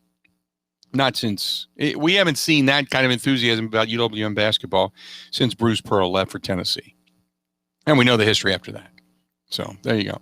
Bob Ross says, likely one and done for the Badgers. Fully expected at least a Sweet 16 run at the beginning of the season. No more. Steve Millerband says, preseason, Sweet 16 berth is the goal, and I'm confident. Now is nervous. 2 games weekend, and anything can happen. To me, for this program, Sweet 16 is always the goal. Landock says, got to be a first-round exit, and Greg Gard is then fired. John says, I think they're a first-round exit, rebuild for next year, good recruits coming in. Ted says, this is a team that I expected to get the Elite Eight. This year, my expectations are not going to be nearly as high, maybe the second weekend, but that's about it. Then they get bounced. So there you have it. A lot of thoughts regarding Badger basketball and where they're at right now. Tim says, thank goodness you are back for me. It's been a long time. Glad to hear you back, Bill. Appreciate it very much. Tim, you to me. Appreciate it. If you do want to follow us, you can follow us on the live stream. You get a glimpse into the office and where I broadcast each and every day here in the home studio. And as we take this thing on the road, which tomorrow I am going to be out in Madison. So I'm going to be out there. So you can check us out in the studio there tomorrow. But I'm going to be out in Madison tomorrow and saying hello to a few people and doing some sales stuff tomorrow. It's going to be heading out that direction. But yeah, if you want to pay attention to the program, follow us on the stream, follow us on Twitch, and follow us on YouTube. On both of those, it's simply Bill Michaels, and please subscribe. I appreciate it if you do. And then you can actually chime in, and we see your comments. And if your comment's pretty good and not crazy, it can make it up onto the screen, much like Autobahns just did with Wojo talking about great recruiting classes and saying a lot of the guys transfer out of the Marquette program. So you can find your comments getting it up there as well. So good stuff. Coming up the next hour, though, I think we start to take a look back. We go back to some, Packers football, and we get into the mix there. And we start to talk about priorities. We heard Steve Palazzolo just a little while ago on the program from Pro Football Focus, and we start to talk about the priorities, and not even necessarily J.J. Watt, but the priorities now for the offseason. If you had to say the next 5 things that had to happen for the Green Bay Packers to have success going into next year, what would they be? There's 5 things that need to happen. I'll tell you what my 5 are. See if they compare with your 5. Stay tuned. We got a lot more of the Bill Michaels Show. Halfway through it, coming up right after this.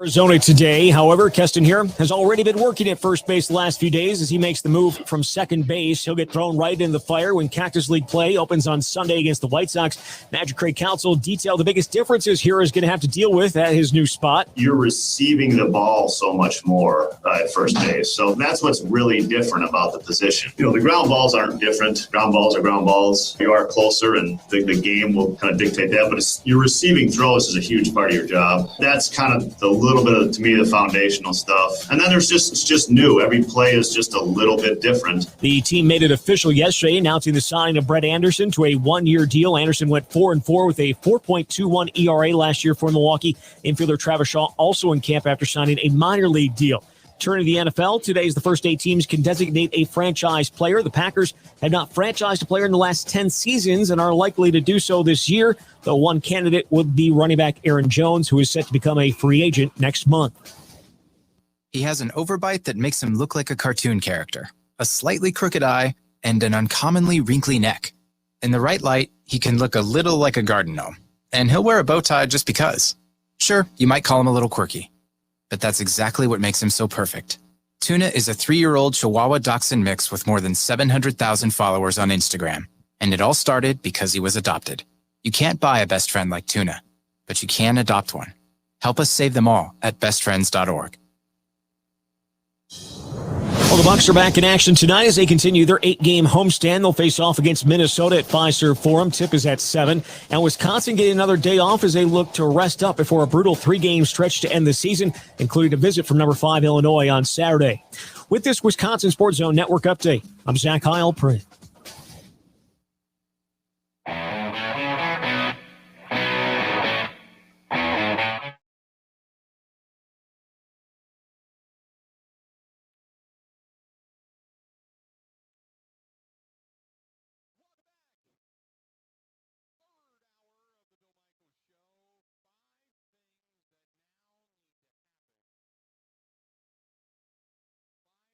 That now need to happen for the Packers to have success in 2021 as their offseason is now getting ready to get underway. They've already made a couple of cuts that we know of. And some more things, 5 things that need to happen. 5 things that need to happen. I'm going to say this. 1, first and foremost, Aaron Rodgers restructure. First and foremost, restructure that contract, get that thing, put it to bed. Then you've got 2 more in which, if you want to talk about contract extension, so we can just talk contracts being one. No, contracts being one. Contract for Aaron Rodgers, extended. Devontae Adams, Jair Alexander. Those 2 guys then have to have contract extensions as well. Okay? Aaron Rodgers more of a restructure than an extension. Okay, number 1. Number 2, got to find a veteran cornerback. A veteran cornerback at number 2. Number 3. So contracts are number 1, and that includes extending Jair, extending Devontae Adams, and restructuring Aaron Rodgers. Okay? Number 2, a veteran cornerback. That's number 2. Number 3, defensive line depth. defensive line depth. Number 4, some of you may think I'm crazy. Number 4, I know it's painful to do, and if you in defensive line depth, I don't know if that necessarily includes J.J. Watt, but you've got to get a defensive line depth. Then number 4 for me would be solidifying offensive line depth. So you can go back and get Ricky Wagner as a free agent. You can find additional free agents that can come in and help you out in the short term. Lane Taylor, you start going through the list of people that have been there, done that, until you get David Bakhtiari back. Okay? So that's number 4. And then number 5, now this is before the draft, obviously. And number 5, and some of you are going to think I'm crazy. Number 5, for one more year, I think I have been going back and forth on this. And when we had Steve Palazzolo on a little while ago, he kind of talked me into it. Number 5, franchise tag Aaron Jones. Franchise tag Aaron Jones.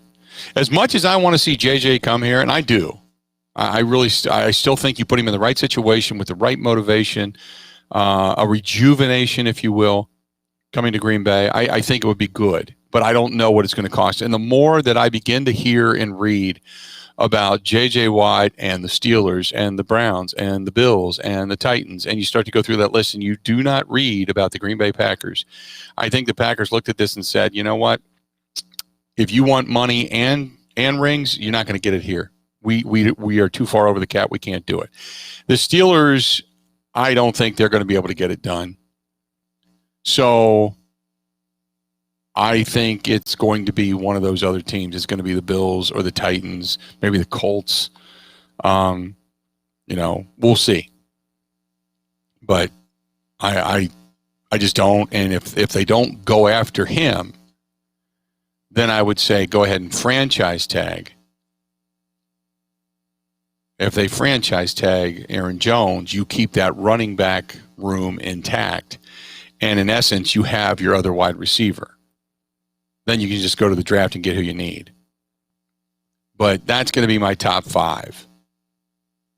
After that, I will feel really good about the team. And when you talk about adding a veteran corner and more defense depth and keeping the majority of your guys around Aaron Rodgers, I think you've got something then. But that's my top 5. Jacob says improve at cornerback, improve at inside linebacker, improve the defensive line, and add depth on the offensive line. And then he says number 5 would be one more weapon for number 12. One more weapon for number 12. 877-867-1670. 877-867-1670. What would Jones' cap hit be? It would be $8.5 million. $8.5 million.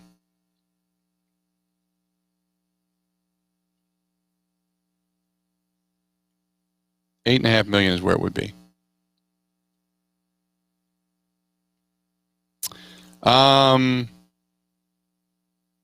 This is from Mark, who said, no way I go after Aaron Jones. I take that money and invest it in 2 additional players. Who are you going to get? Are you talking about offensive line help or defensive line help? Look, I'm not saying this is exactly what they're going to do. But to me, if you're going to still remain competitive and at an elite level, then I would assume that's some of the directions you're going to go. Brian says coronavirus has hurt problem sports a lot because there was no measures to prevent the loss. Also, athletes want so much money now that emasculated cannot afford it. Okay. Ben goes on to say, I think you need first and foremost a running back with A.J. Dillon. Right now, you have to worry about Aaron Jones leaving and Jamal Williams leaving in free agency. You have to find another running back. You have to find a cornerback. Need another defensive pass rusher and middle linebacker. I like the way many of you are thinking, though. Because what you're saying is basically you need defensive help, and everybody recognizes that. That's probably your top 5 priorities. It doesn't mean you're not looking at the rest of the team to improve. It just means your top 5 priorities are this. Gary says, with COVID effects and Rodgers' contract, there is no success as in a Super Bowl win. They're just treading water from here on out until they're out from underneath Rodgers' contract. Well, not if they restructure it, they're not. If they don't restructure it, then yeah, they're just treading water. If they don't restructure the contract and Rodgers doesn't want to restructure the contract, then pretty much after next season, Aaron Rodgers is an afterthought and a statistic in what is the media guide for the Green Bay Packers. That I'll agree with. But if you wanted to franchise Aaron Jones, you could. It's $8.5 million. This is from Frank, and Frank says, hey, Bill, love the program. Great discussion. I think their priorities are corner, middle linebacker, more defensive line help, and pass rusher. The defense will win them a championship. Aaron Rodgers will get them there. And this one's from The Guardian, who says, you're on track with getting better defensively, but it all depends on the defensive coordinators. You're going to put them in the right place at the right time to make the big play. The last guy was an idiot. Joe Barry doesn't appear to be much better than that. I just wonder if this is a friendly hire from Matt LaFleur or this is a strategic hire to make this defense better. Well, you don't hire a guy with the anticipation that he's just there as your buddy. I mean, because the results are the results. You have to be better. You're right now on the cusp. If you have a mass regression, defensively speaking, let's just say that they go out and get a veteran corner and the defense, they pick up a couple of draft choices and they've still got a decent pass rush, and Rashawn Gary continues to improve, and Zadarius Smith is still there, and Kenny Clark is still there, and you've got Barnes and Kamal Martin roaming the middle, and things are good, but the defense just statistically goes downhill and just looks as bad as they ever have. Well, it's the same guys. So do you then turn around and say, you know what, you had a 1-year experiment and we cannot take another year of a down defense. You have to go. There's an immediacy to this. If you're going to plan on keeping Aaron Rodgers around for after this season, there's an immediacy to this. You have to get it done now. That's why this has to work. What else do we have here for you? This is D-Rock 1 and 234 and 5, and figure out how not to play, which is 1 and 2 and 3 and 4, how not to play your worst game of the season in the NFC Championship game for the past couple of years in a row. The talent has been there to get the job done, but for 2 years in a row now, it seems like they are not the years ago against they weren't. Offensively, they were pretty good. Defensively, they weren't that good. But this year, they were better. I will 100% agree with that. This year, it was there for the taking, and I think they kind of blew it. That I'll agree with you. Let's go to Gavin's on the line. Gavin, welcome to the program, The Bill Michaels Show. What's going on, man? Hey, Bill. How are we doing today, man? Doing great, buddy. What's up? Hey, I think, so if I'm going to rank my top 5 for the Packers, I'm going to start up front on defense. Packers were ranked second worst in the NFL in yards given up before contact to running backs, basically, which means that defensive line is getting pushed back. I think if you put another piece up front on that line next to Kenny Clark, it's only going to make him better. I'm going to say defensive line first. Second, I'm going to go, we saw what Tampa did with speed in the linebacking core, Bill. I think they need to get a guy in the middle that can roam sideline to sideline and cover ground, which they haven't had for a while. Mm-hmm. Third, I will say pair somebody up in that secondary with Jair. I think Jair is the best corner right now in football, but you saw it, Bill, when they get in the playoffs, you go up against guys like Brady and other good quarterbacks. They're just not going to target him. They're going to go after other guys. Right. If you can put another piece on the other side, that's going to help Jair. And then fourth and fifth, I'm going to go to the offense, Bill. I'll say offensive line. Rodgers, in my opinion, still a top 3 quarterback in the NFL, but the mobility is going to, he's getting older. So putting a piece on that offensive line to protect Rodgers is important. And then 5, I will say just add a weapon. I don't care if it's a receiver. I don't care if it's a pass-catching running back or a tight end. I want another guy with good hands that can get open on the offense. Those are all of 1 to 5, Bill. I would agree with that, man. Great call, Yep. Gavin. Appreciate it, buddy. Thanks, brother. Now, let's say this. Okay, go back to what he stated about the defensive line having one of the worst ratings when it comes to initial contact from the line of scrimmage. Remember, now this is where you could change things simply with a defensive coordinator. Remember, because Mike Pettin liked to run a lot of nickel and dime a lot. And you're sitting there with 1 down lineman, 2 down lineman tops. So if you're in that, your defensive linemen are getting pushed off the ball anyway. They're usually getting double teamed, and it's up to the linebackers or the safeties to then make hay. And that becomes problematic when you're in that all the time. And they did run it a lot. They didn't run a lot of base 3-4. So that's part of the problem. And that I'll agree with you, but that can probably become a better statistic simply by not running dime all the damn time. Just a thought. Just a thought to keep in the back of your head. 877-867-1670. Again, 877-867-1670. Hit us up over on Twitter at Bill_Michaels. You can also find the Facebook fan page, simply facebook.com, The Bill Michaels Show. Facebook.com/The Bill Michaels Show. You can find me on YouTube and on Twitch. Just search Bill Michaels on the live stream, and you can read, react, and all that kind of good stuff, and watch the program. Watch it live. What else do we have here for you? Somehow they need to find that Woodson type of guy to stabilize the defense and the locker room. The locker room, I don't know, but Adrian Amos was the guy that came in and kind of stabilized things. Between him in the secondary and Za'Darius up front, when you talk to other guys, you listen to a guy like Jair, who really picked the brain of him and Adrian Amos worked pretty well together. Darnell Savage Jr. did as well. And you talk to a guy like Kenny Clark, who talks about the presence of Za'Darius Smith. You've kind of got that in two separate entities. So you would like to have that stabilizing factor, but Charles Woodson was Defensive Player of the Year back in his heyday. I mean, that guy just had an instinct unlike any other. And the one thing that Charles Woodson brought to the table, and I'll never forget the story, but during that Super Bowl run, when I was asking Jamal Williams and Sam Shields and such, hey, how have you guys progressed so much? They all looked at Charles Woodson. And I said, just him being on the field. They're like, no, he taught us how to study. Go home, take the film or the iPads or whatever they were using, and go home and watch film in a particular way. This is how you look at it. This is what you're looking for. He taught him how to study, So there's a lost art to that. But you're right. You could always use that guy in your secondary that kind of sees the field better than everybody else. But Adrian Amos was the stabilizing factor. He's just not the same player that Charles Woodson was.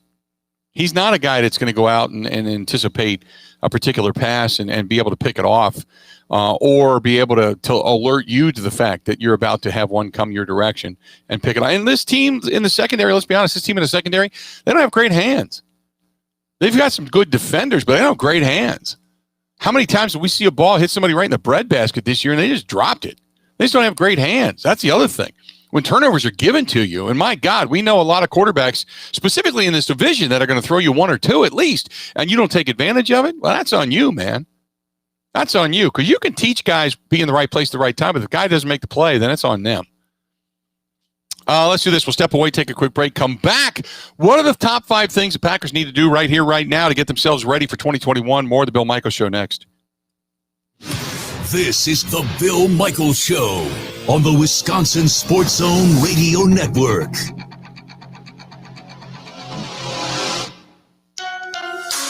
Rural Mutual Insurance, keeping Wisconsin strong.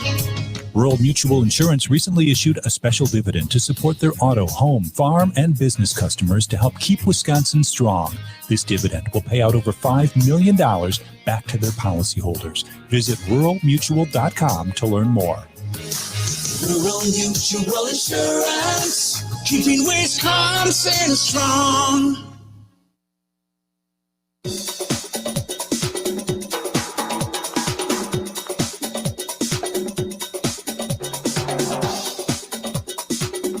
Bill Michaels will resume in 3 minutes.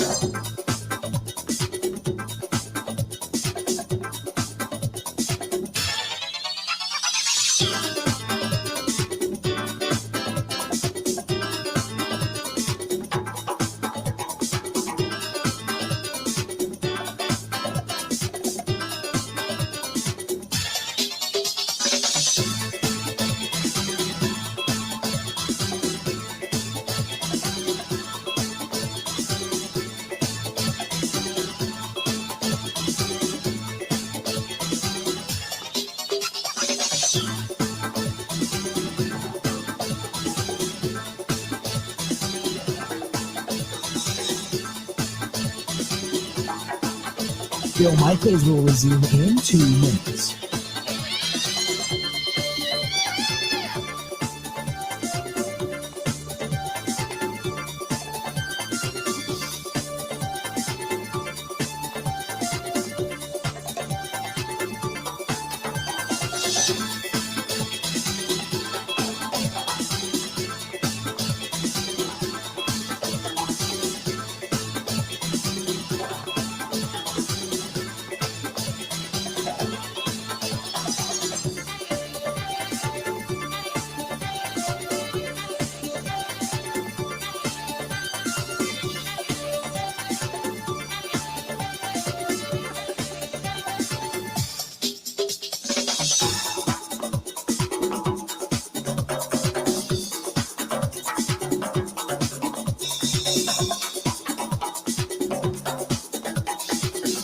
Bill Michaels will resume in 1 minute.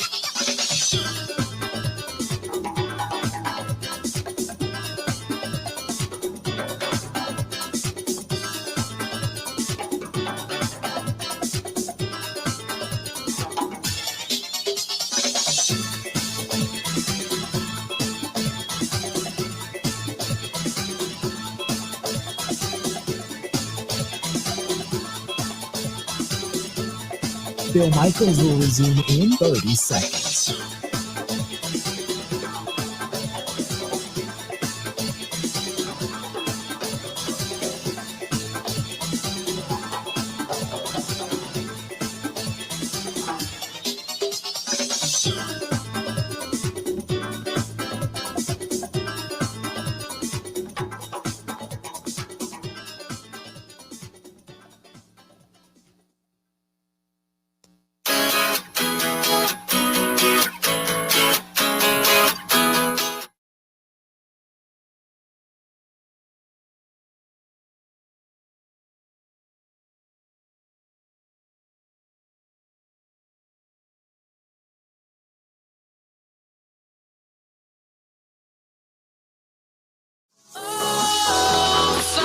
Welcome back. Glad to have you, the Bill Michaels Show. We continue on. One of the top 5 priorities right now, as it sits, for the Green Bay Packers to have a successful 2021 season. So some of the things we're going over right now, I'd said, look, you got to restructure Aaron Rodgers. Contract situations, first and foremost. Rodgers, then you talk to Devontae Adams and Jair Alexander. After that, a veteran corner.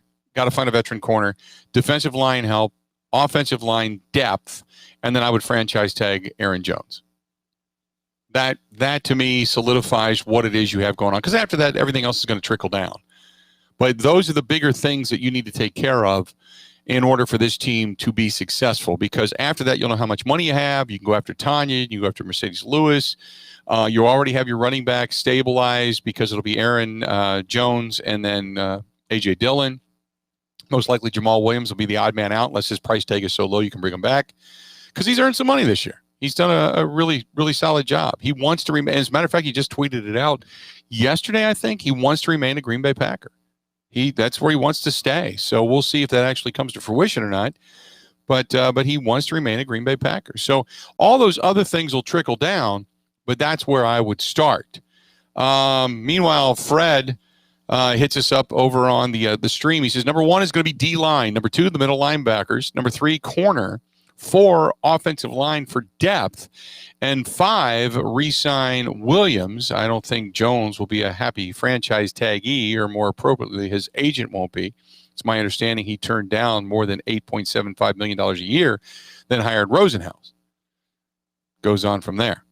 I understand that, but if you franchise tag him, his only option is then to sit out. Will he be happy? Who knows? Maybe they come to him and say, hey, we're going to talk to you about a longer-term contract. We want to keep you around, so we wanted to have that opportunity to do so. And maybe they figure that out, but we'll wait and see. Top 5 things. Do not draft a quarterback in round 1, 2, 3, 4, and 5. That is from Matt, or excuse me, from Mark. And what else do we have here? Jason says, what are the yellow cans on your desk? The ones up front, those are, and I've talked about this before, the old Hudipole cans. Back from the 1975-76 World Series, when I was growing up in Cincinnati, the Reds had won the World Series. They beat Boston in 7 and then beat the Yankees 4 straight as they swept the postseason and won back-to-back World Series title. And those are the commemorative cans with all the highlighted scenes from the postseason embossed on the cans. That's what those cans are. Next to my Bud Light Seltzer, and the new Bud Light Lemonade. How we looking? How we looking? There you go. By the way, we are brought to you by our friends at Bud Light. In the Bud Light studio is where the show comes to you live from. Our Bud Light studio. We are getting some backdrops that are being made for the studio here in the house as well. So those should be here in the next week. I'm looking forward to that. Then that bright sunshine won't be blasting over my shoulder. It makes everything look kind of hazy and foggy on the live stream. But we're going to have that going here shortly. But thanks for asking. Appreciate it. What else do we have? Gotten here a little bit late today. That is from our buddy John, who listens to the program and follows us on the stream. In the meantime, this would be, and right, Steve says that Williams said that he wanted to be a Packer forever as a part of time, as a part-time back. He shouldn't bring a huge contract on the open market. Team-friendly deal, ? I don't know about a team-friendly deal. You're right. He's not going to command $7, $8, $9 million a year, but he's going to get more than what he's getting now. And right now, you're a team that's watching your pennies. So I don't know if you can afford to bring him back. You may have to put an extra couple of million into somebody else's contract to bring them back, like an Aaron Jones or like a veteran corner that you're going to bring in, or defensive line help. And again, the priority in the draft, obviously, for those of you that ask, because I've got one here from Martha and another one here from Christian, who says, Christian, who says, what is the priority in the draft this season? There isn't. Get better, but take the best available athlete. If that means you're taking another corner, take another corner. If that means you're taking a tight end, take a tight end. If you're taking a defensive lineman, take a defensive lineman. But take the best available athlete / player. I don't want to say athlete because that's terrible. Because a lot of great athlete, great sprinter, but that doesn't make him a wide receiver in the NFL. Take the best available player, football player. But whatever you do, don't take a quarterback. You don't need quarter. Okay? You don't need a quarterback right now. But I think everything else you could legitimately say you could probably be open to, right? I don't think there's anything you wouldn't take at this point. You would take a tight end. You would take another wideout. You would take another running back, offensive line, defensive line, corner, safety. You're pretty set at safety, but you could take another safety if you had to. Doesn't hurt to ever have too many defensive backs. And then linebacker. I mean, there's no other level, or punter or kicker. I'm not looking for a punter in the draft. I'm not looking for a kicker in the draft, and I'm not looking for a quarterback in the draft. But I want best available player. You know why? Here's the other thing, bringing that up, because the better you are, the deeper you are, the more talent you have, your special teams go up as well. Those ratings go up because your special teams are better, because the depth that you have on your team is better. So I would look at anything. No kicker, no punter, no quarterback. Beyond that, I'm open to take anybody. Open to take anybody. So there you go. This one's from Jason, who says, do you see the Green Bay Packers making a splash in free agency, meaning outside signing? Yes, I do. Now, when you say splash, okay, what are we talking about? Are you talking about a big name that they're going to pay a bunch of money for? No. But I see them trying to fill the bill with solid defenders, much like they did when they picked up Za'Darius and Preston Smith. They picked up Adrian Amos. It's stabilized things. It solidified the defense. It did get better. And this year, numerically, statistically, it got better as well, even though in certain areas we all saw it. They just weren't very good against the run. And when they got exposed in the run and they started to concentrate in that area, then, they were able to pick on Kevin King or get some guys open across the middle. And defensively, they have not found that linebacker that can cover consistently, which is the reason they were in dime and nickel all the time, because they were running additional defensive backs out there to try to cover some of these other receivers and tight ends. But I would love to see them be able to run more of a base defense more consistently and give themselves better run stuffing ability and consistently a better pass rush as well. So, but that's kind of where you start, so to speak. 877-867-1670. If you want to chime in, do it. Top 5 things the Green Bay Packers need to do to have a successful 2021 season. Because, and like I said, mine right now, contracts. Aaron Rodgers, you restructure. Then you would give a contract extensions to Jay Alexander and Devontae Adams. After that, cornerback, veteran. Go find a veteran corner. After that, veteran, depth, defensive front. Unless, of course, there's a linebacker that you could trade that out for, because you can be just as good with a good linebacker as with a good pass rusher to go alongside Kenny Clark. But one of those two. And then I'd franchise tag Aaron Jones and offensive line depth. Those are my top 5 things that I would do right now. That would be my focus. After that, everything trickles down. Just what I would say. What would you say? That is next on the Bill Michaels Show. Covering Wisconsin sports like a blanket. This is the Bill Michaels Show on the Wisconsin Sports Zone Radio Network.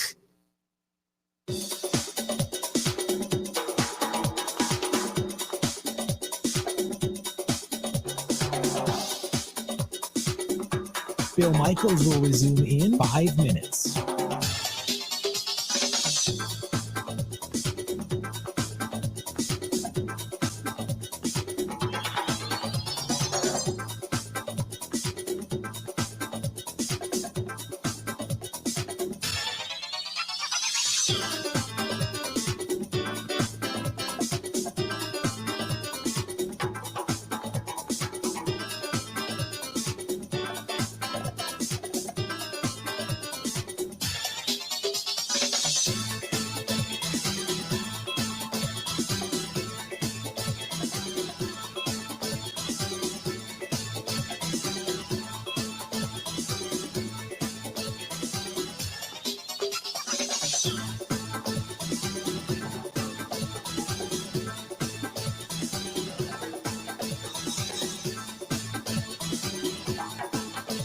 Bill Michaels will resume in 4 minutes.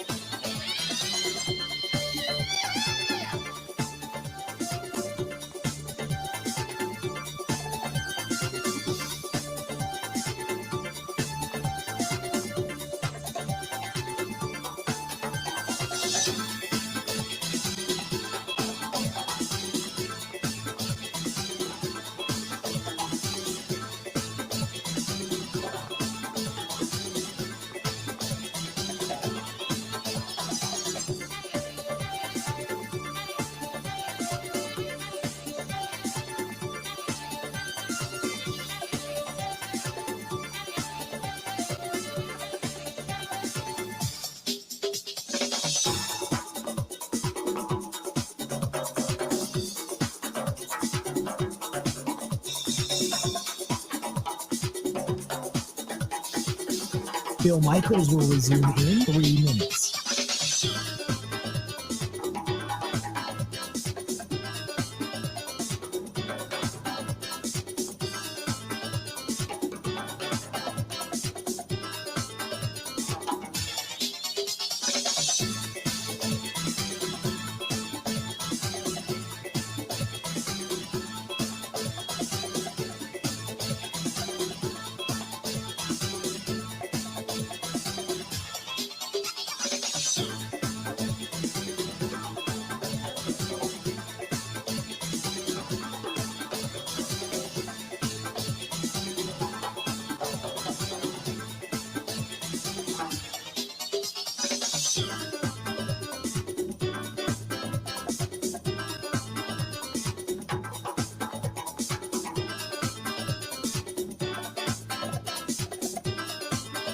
Bill Michaels will resume in 2 minutes.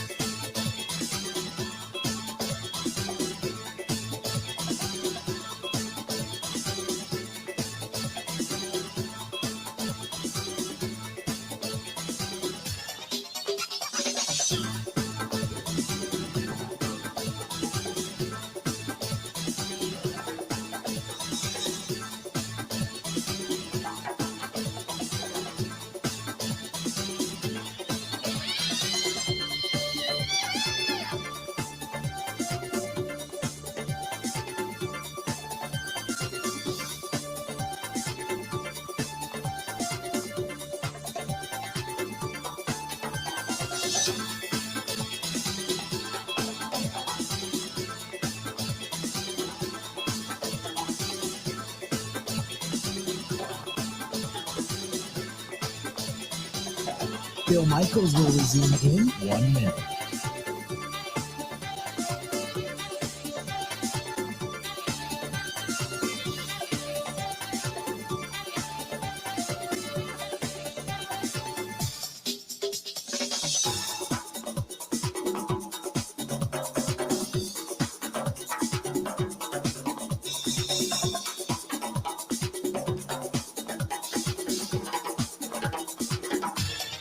Bill Michaels will resume in 30 seconds.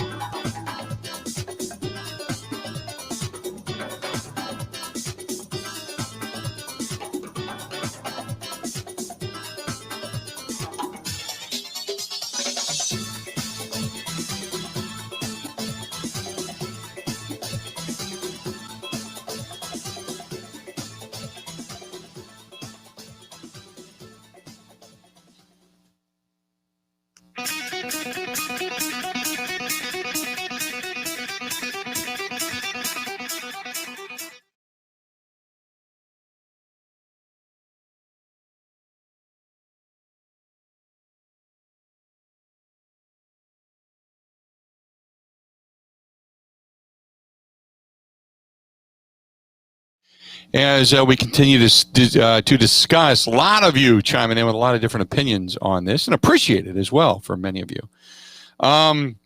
Couple of different ones. This one's from where's this one at? Let's see here. Mike says, number one, get another corner. Number two, defensive line help. Number three, extend Devontae Adams, which would then free up for a veteran wide receiver. Redo Rodgers' contract. That frees up additional money. And then you can see three all over again, get another wide receiver. And he says, number five, J.J. Watt. Bring him in. Husky One says, so nice to have you back on the air in Marshfield. You were missed. Welcome back. Husky One, appreciate it. I love the Marshfield area. I really do. They got a bar up there called Nuts Deep too. We did a broadcast there, I don't know, maybe 5 years ago. Got to get back to the area. Love that up there. Good stuff up there in Marshfield. What else do we have here for you? Jorge says, 5 things you need to do for the Green Bay Packers. Cornerback needs to be addressed. I also think another wide receiver. Do not draft a quarterback and be a dumbass. Number 3, he says, you need additional offensive line help. What would you do with Aaron Jones? I would franchise tag him, he says. And then last but not least, bring in J.J. Watt. I just, after talking so much to so many over the last couple of days, as much as I would love to say, and I still think 60% of me says J.J. Watt's going to end up here, although that is beginning to dwindle. It's starting to dwindle.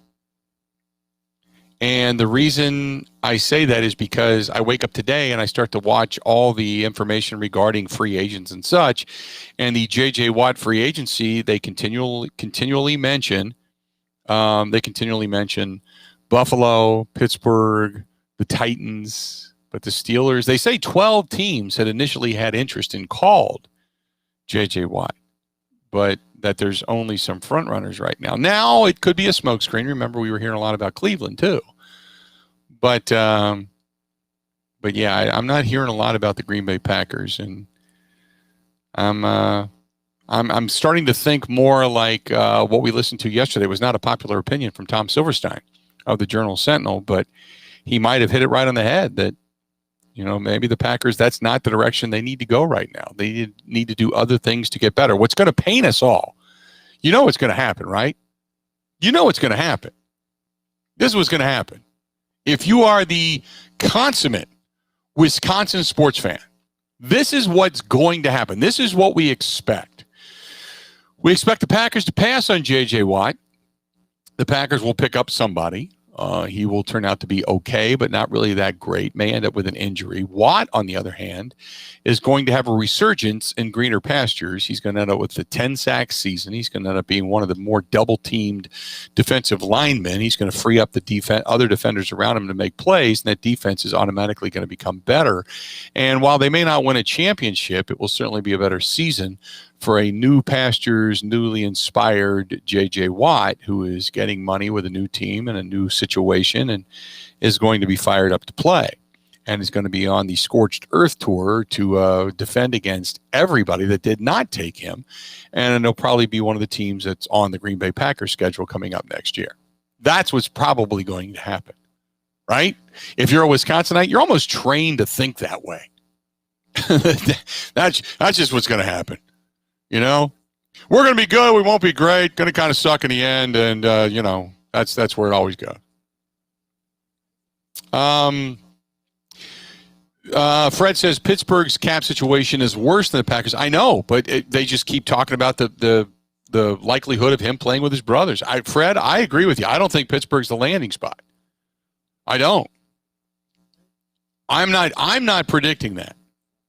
I'm saying it's more like Buffalo, Tennessee, something like that. I don't know if that's going to be if Pittsburgh's going to be capable of getting far enough under the cap to be able to afford J.J. Watt. Now, if J.J. Watt is going to take a pay cut, a massive pay cut to play and play with a formidable champion to be, I would, unless there is some unbelievable tie with him and his brothers that they have to play together one time before their careers come to an end, my thinking is the likelihood of him playing in Green Bay versus playing somewhere else is probably more prevalent.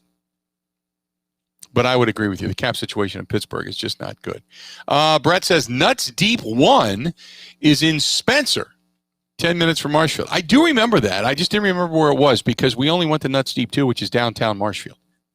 As a matter of fact, I can't remember the hotel. It's a really nice hotel on the outer edge, the outer western edge of Marshfield. Love that place. It was like going to a 5-star hotel. Really nice for the area. I was impressed. But I bring my bike with me. So, and there's not a lot of pedaling paths up there. So I ended up just jumping on my bike and riding it through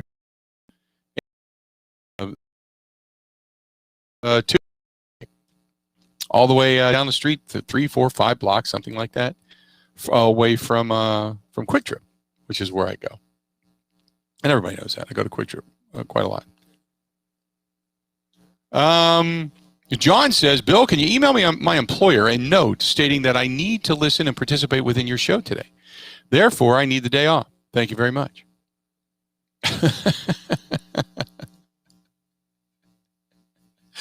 John, I'm all over it. I'm all over that. I don't have people for that. I'll have to do that during a commercial break, John. But I'm all over it. Brett says it was Libby McNeil, but now it is Hotel Marshfield. You are correct. Hotel Marshfield. Hotel Marshall. Eric says 5 things need to happen for the Packers to improve going into the 2021 season. I got the same level of play from Aaron Rodgers, number 1. Number 2, improve Kevin King's spot. Pick up a veteran free agent. Number 3, Zadarius Smith performs like he did in 2019. Number 4, special teams have to be better. 5, reinforce the offensive line. There you go. Reinforce the offensive line. This was from Carlos. He says, next year at the Super Bowl, 1, the Packers will be there. 2, they'll be there with J.J. Watt. 3, their defense will be number 5 in all of football. Number 4, Aaron Rodgers finally has that game that everybody's expecting him to have in the postseason that is going to launch him and extend. I don't know about launch him, but I get with the extend his legacy. You are correct. And number 5, he says, it is going to be a Packers victory. Number 6, it has to be a better halftime performance than the weekend. I didn't even touch on this. And I get it. But I enjoy the weekend. I really do. I've got some of the weekend music on my Spotify. Remember, is it embarrassing to say you still have an iPod? Because I do. I have 2 of them. And I download the same music onto them. I put them both at the Outside Tiki Bar because there's different playlists. There's kind of an outdoor Jimmy Buffett, Bob Marley Tiki Bar playlist. And then I've got a different one for downstairs, more of a classic rock and some country and some pop and all that kind of a mix for parties at the house. So I've got 2 of the iPods because I can't put my phone everywhere. Okay. So I have 2 iPods and both of them have, like 700-800 songs a piece on them. But the weekend is actually on some of my playlists of some of the smoother music.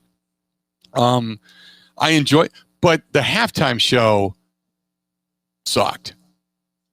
It no fans, whatever you want to call it. I don't know. Just Look, when you start to look at some of the best ones in the past, I think U2 did an amazing job right after 9/11. Prince is the king of halftime shows. Him playing Purple Rain in the rain in Miami, jamming it out, nothing better. That still is like just, damn, that's it. But yeah, when you start to look at the other ones, they just kind of pale in comparison. They just do. Look, people said, well, what about The Who? I didn't want to look at Pete Townsend swinging his arm through the air, playing the guitar, and I don't want to make fun of old people, but he had a big old gutta hanging out, and he was showing it on national TV, on worldwide TV. Got that tummy roll. I can do a lot of things, and look, I'm still dropping weight and feeling better, but I don't think I'd be going yanking my shirt up on TV like that, going, hey, check this out. Ka-fomp. Out falls your belly button. John says, what channel and time are you hearing this in Marshfield? I don't know. We're on live 10 to 2 weekdays at whatever time they play back. Who knows? Thank you very much. Thank you very much.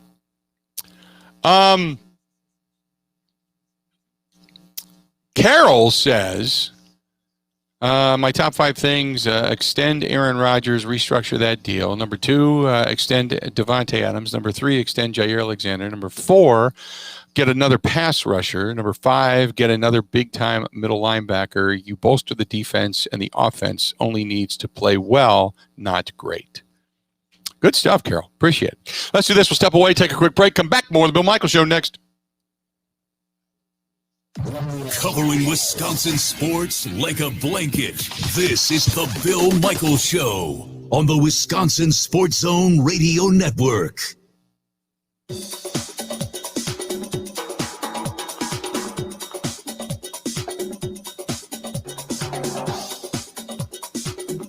Bill Michaels will resume in 3 minutes.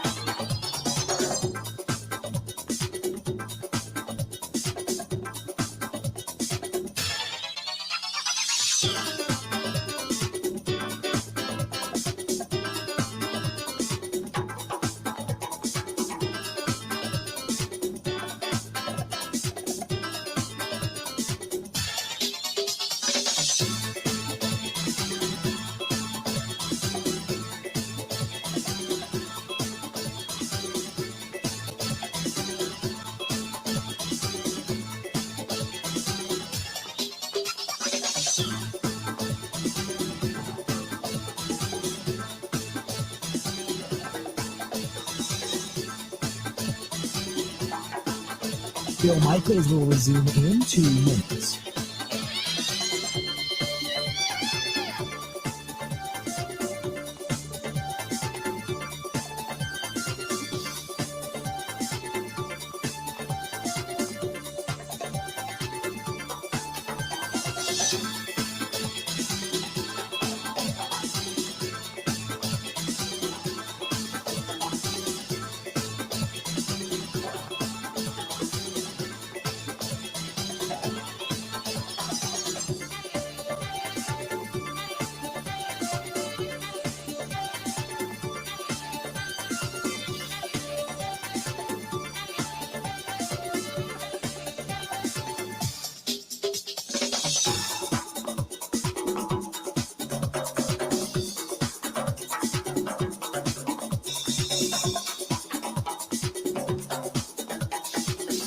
Bill Michaels will resume in 1 minute.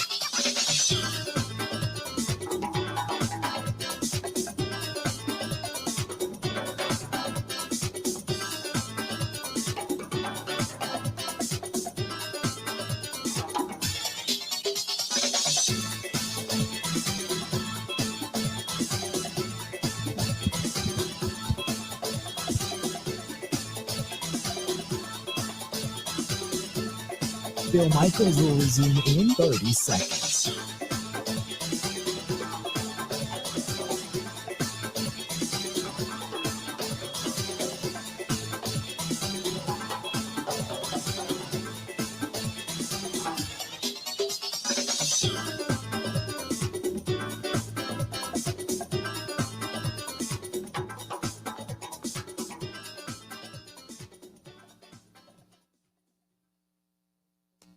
You got to hit it, bang it, rock it, put it in the pocket. Hit it, bang it, rock it, put it in the pocket.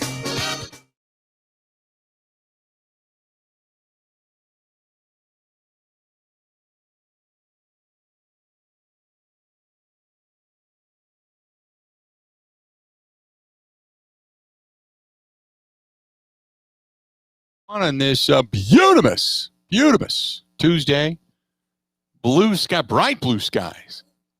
We need better cameras for the studio here, so it at least gives you a little bit of the background, because all you see is the really white background of the bright light on the stream, and we gotta get a little distinction in here. I mean, I know if I took the camera closer to the window, it would adjust itself to give you the pictures for the outside. We'll do that in the summertime. Once the snow is melted and maybe we're doing an opening day barbecue out here or something like that. But until then, we'll have to kind of live with it. We'll get some backdrops in here. I know Bud Light's making one up. They're bringing one in. Our friends over there at Numel Medical are talking about bringing one in as well. So we'll have all that coming. Good stuff.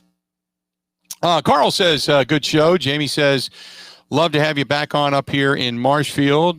Tom says, listening to you right now in Wausau.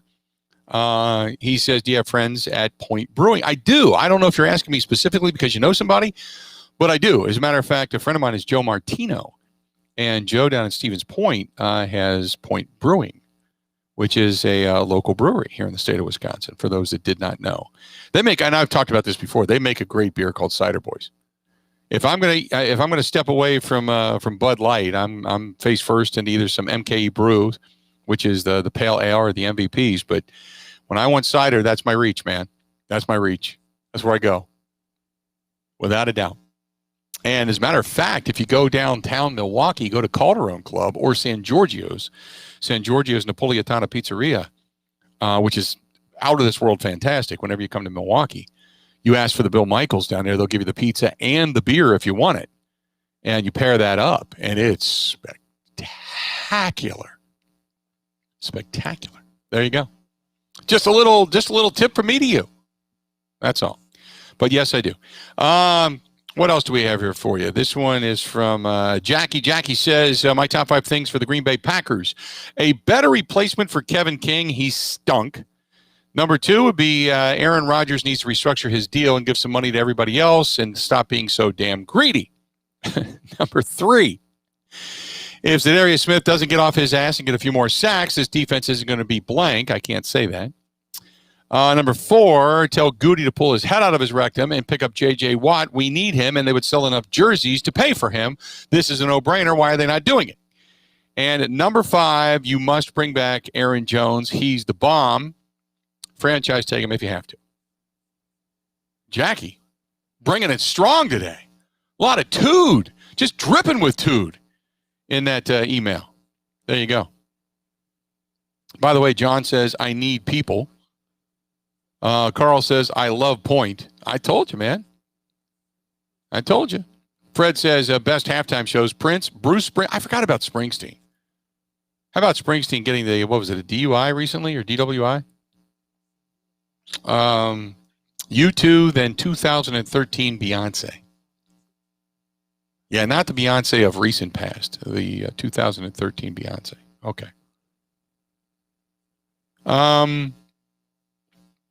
Brett says, tried getting Cider Boys with my fish fry Friday night in Eau Claire. No luck. I would start going into bars and restaurants, wherever you go, and ask for it. You know, if you're going to go with a cider, go with that. Stick with local. Look, Angry Orchard's probably the backup to that. Not a big fan of Reds. Reds got some kind of funny aftertaste. I don't know what they're doing to the bottles after the fact, but it's got some kind of funny aftertaste. Not a fan. And I know people carry Magners too. That's another one that people carry. Not a fan of Magners either, especially out of the can. Ugh. But yeah, go ask for that. Go ask for that. And if you can't get it, in the bars, take it home with you. Everybody's kind of having their at-home beverages now. I told you, there's 3 big things I have in the house. Well, 4, and I'm going to bring this up here in just a second. The Bud Light, myself, my girlfriend Kristen, I should just take extra stock in it because she can drink. I'll give you that. She can pack it away. She can put away more than a few Bud Lights. And I'm kind of a wuss when it comes to drinking. I'm a 2, maybe 3 drink kind of guy. You know, she can hold her own, being the East Coast girl that she is. So Bud Light. Then after that, I've got some MKE brews in here. Cider Boys. My go-to for just a sit-down cigar drink, I do the bourbon cider, the Bullet bourbon, apple cider, maple syrup, orange bitters, put it all together, shake it up. Oh, spectacular. But here's one for you. If you are in a store or work at a store, remember Henry's hard ciders or hard sodas? And they had the orange, which tasted like Orange Crush, if you were an Orange Crush fan from years gone by. And then they had the Henry's grape. Woodman's used to be the only place that I could find the Henry's grape. And I went into the other day. They don't carry it anymore. They said that they're eliminating it. And it crushed me because every year when I go to the house down in Indiana, we take a case of that stuff with us, and myself and my buddy Scott from Cincinnati, he loves it. Him and his girlfriend love it.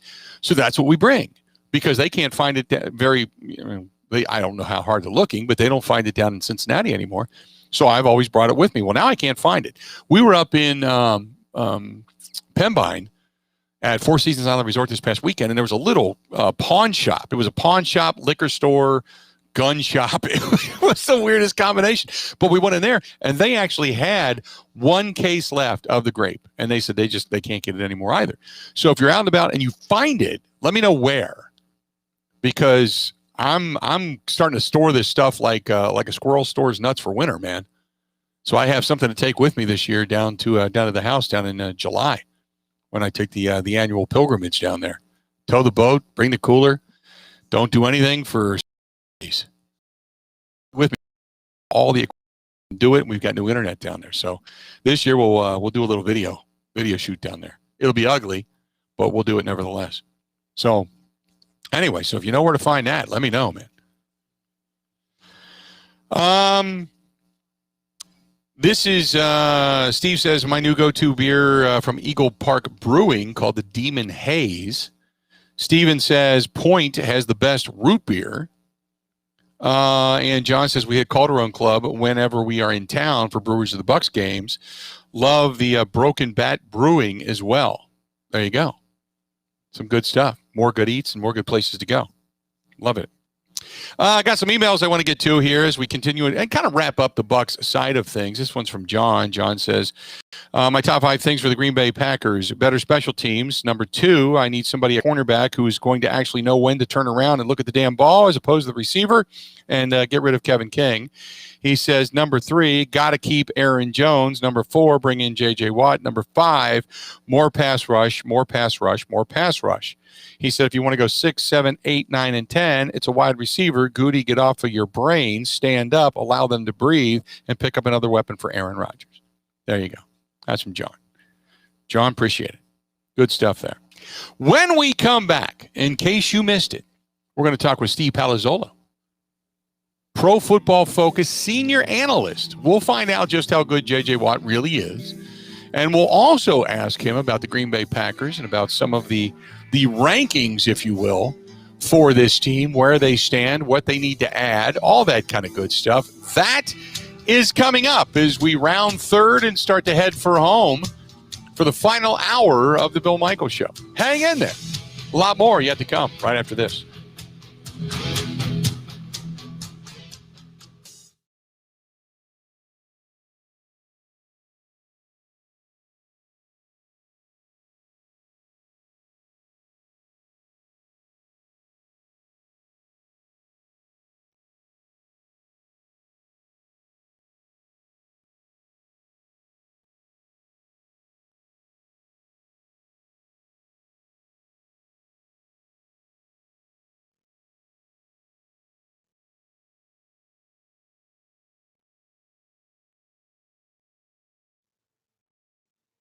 This is a Wisconsin Sports Zone update. Well, the Brewers are holding their first full-team workout out at spring training in Arizona today. However, Keston here has already been working at first base the last few days as he makes the move from second base. He'll get thrown right in the fire when Cactus League play opens on Sunday against the White Sox. Magic Craig Counsell detailed the biggest differences here is going to have to deal with at his new spot. You're receiving the ball so much more at first base. So that's what's really different about the position. The ground balls aren't different. Ground balls are ground balls. You are closer, and the game will kind of dictate that. But your receiving throws is a huge part of your job. That's kind of a little bit of, to me, the foundational stuff. And then it's just new. Every play is just a little bit different. The team made it official yesterday, announcing the signing of Brett Anderson to a one-year deal. Anderson went 4-4 with a 4.21 ERA last year for Milwaukee. Infielder Travis Shaw also in camp after signing a minor league deal.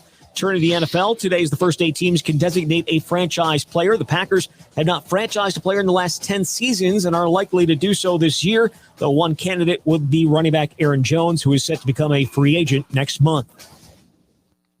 Eating, working, living pain-free. These are a few of the things many of us take for granted. But for many adults with disabilities who are elderly or have serious medical issues, dental care is simply unaffordable. Dental Lifeline Network is looking for dentists who can change this. DLN is asking dentists and their teams to volunteer to just see one of the many patients in need. You can literally change a life. Visit willyouseeone.org to help change one life in your community today. Well, the Bucs are back in action tonight as they continue their 8-game homestand. They'll face off against Minnesota at Fiserv Forum. Tip is at 7. And Wisconsin getting another day off as they look to rest up before a brutal 3-game stretch to end the season, including a visit from number 5 Illinois on Saturday. With this Wisconsin Sports Zone Network update, I'm Zach Heilprin.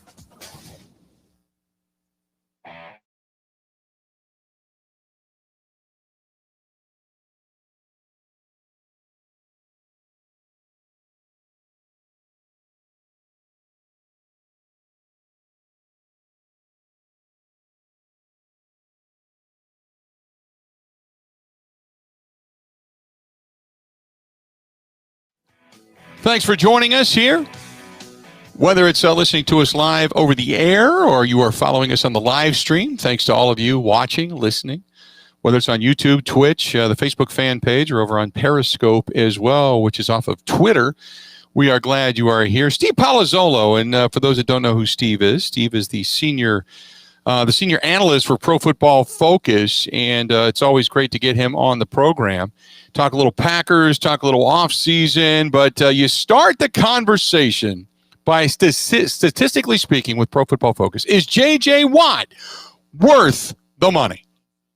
Well, I mean, I know people look at what he had 5 sacks last year. Didn't have the statistical season that he's had in the past. We still had him as a really highly graded player. So, I mean, again, it definitely depends on what the money is. I mean, is he worth a $15 million a year contract? I don't know. But honestly, I don't know if a whole lot of pass rushers really are when it comes down to it. The thing with Watt, though, that he still has plenty left in the tank from what I've seen, right? So last year, he was our number 7 graded edge defender overall. Despite the low sack totals, he still played the run well. And where he really did excel was rushing the passer on the interior, which he didn't do a whole lot of the last couple of years. But he's been our number 4 graded pass rusher when he's lined up in between the tackles over the last 2 seasons. And that is something I think that's where he started his career. That's where I think his new team should tap into a little bit more. He's still too quick for guards and centers if he's ever over the nose, playing nose. So I think he can still provide a lot as a pass rusher. He's a good run defender on the edge. I think there's definitely a role for him somewhere where he can still play despite, the statistical drop-off that he had last season. Then does that put him in the mix for a 3-4 defense and what the Packers under the new defensive coordinator, Joe Barry, is most likely to run? Yeah, I think Watt could really fit into any defense. I think ideally he's still in more of like a 4-3 where he's an early down edge defender, kind of like what Michael Bennett did for the Seahawks a few years ago. So he's on the edge on early downs and then he kicks inside in nickel and dime. But every team runs nickel or dime, the majority of the time anyway. So I would probably just kick him inside and you move him around, but, kind of limit his snaps on the edge because I think he's done a better job rushing the passer on the interior. So I think, Watt can fit into any scheme. You just have to get a little creative with him. I have stated time and again, I know people want to disagree with me, but Aaron Jones, I think, was a huge, enormous part of the Packers offense, not just in running the football, but in pass catching, and his blitz pickup had become really stellar over the last year and a half, 2 years. How much do you think they're going to miss him if indeed they let him walk and they do not franchise tag him? Yeah, I mean, he's a really good player. I mean, our general take is, especially at PFF, is that running backs are the most interchangeable as far as positions go. It's not that they're different from a talent standpoint. Jones is extremely talented. He's one of the best in the league at just making guys miss, creating yards after contact. You mentioned the receiving game. Like, he does bring it all to the table, but I still think the Packers, it's just really tough to justify running backs when they have to make a whole lot of money on that second contract. So I think you can find replacements for Jones. I think rushing production is so predicated so much on what you do up front from an offensive line standpoint. What just having Aaron Rodgers helps the running attack because you have a defense that has to account for the pass game first. So I think they could scheme up enough rushing production. Jones was great in the red zone. I think you missed that a little bit, but I think it's just really tough to justify the money for the value, though, from any running back really across the league. What was the statistical opinion as it all kind of washed out with A.J. Dillon and under the amount of carries that he had? Oh, he was solid. He was really productive. He had the snow game. I thought they were just going to unleash him as their snow runner, which apparently they did, right? I mean, that's his designated role. And look, as much as we, at PFF like to downplay the value of the running back position, I think there are certain games where it's a little bit more valuable. There are certain games when you do want to run the ball a little bit more, and it's more like when you are running out the clock or you are trying to take advantage of a defensive mismatch or whatever it is. You want to be effective there, and I think that's what Dillon was. He imposed his will a bunch, forced 17 missed tackles, which was great. So I thought it was a really impressive. It was only 60 snaps or whatever, but I thought it was an impressive start for Dillon. Then there's Corey Linsley, another guy that could ultimately end up walking. And considering the fact that David Bakhtiari won't be back till mid to late season, they may be a little thin on the offensive line. What is Corey Linsley's value when you talk about the ratings of a center in the National Football League? Yeah, so he was one of our top-graded centers last year. Only gave up 4 pressures during the regular season, another 3 during the playoffs. But man, he was fantastic, and it was his best season by our grades. And I think the tricky part here is he's our top-graded center on the market from a free agent standpoint. It's a somewhat thin center market. I think there's a few options in the draft, but I think the Bakhtiari thing does throw a little wrench in things because you don't need an incredible offensive line. You don't really need to be good all the way across the board. You just don't want to be a disaster. You don't want to have too much pressure, as we saw in the Super Bowl or even in the NFC Championship, where the Packers just weren't as solid up front. Bucs get some pressure and it affects a few plays per game. So Linsley is a good cornerstone piece. We'll see if they can do anything to keep him around. But the point is, if you have a downgraded left tackle, even for a period of time, or you have a downgraded center, that seems to add up a little bit. And Linsley's just been such a good, solid player for the Packers through the years. Defensively speaking, now Kevin King, obviously the weakest link in the secondary for the Green Bay Packers. How weak, though, actually was he? Was he just as inconsistent as to the eyeball test statistically, or is he a decent player on an elite secondary that he just looked that bad because he got picked on a lot? I'm sorry, who did you say? Kevin King. Oh, Kevin King. Yeah. So yeah, he really struggled. I mean, we're putting our free agent rankings together, and I'm looking at him through the years, and he just didn't develop the way I think we had hoped coming out. As a second round pick with great size and great movement skills, and I thought zone concepts, he just felt like he was a step slow. And then from a man coverage standpoint, I know he got beat over the top, but in the NFC Championship and a couple times, but it feels like that was his strength, which was matching up with bigger receivers, working the vertical route tree. But anytime you faced a shiftier receiver, it just really gave him trouble. So I think King, over his 4 years, really did struggle for the Packers. And there's not a great scheme fit for him. And obviously that's going to be a major need, figuring out cornerback 2 this offseason. But yeah, King, I think, was the clear weak spot in that secondary, especially this past year. How is there a rating for telling you how difficult it is for a rookie to come in as a secondary player, to come into the league and really kind of get it? To me, it's almost, if you really want to push your chips to the middle of the table while you have Aaron Rodgers, you're most likely going to need to find a veteran for your secondary to really help Jair Alexander be better than Kevin King. So what's on the market, or is it really conceivable to find a guy in the draft that's going to be really good right now? It's a great question, because obviously you want to mitigate risk, and especially given where the Packers are, right? You don't want to go into next season with a hole in the secondary. I think the tough part is predicting secondary play is a challenge across the board, whether you're talking about a 5-year veteran, a 10-year veteran, or a rookie.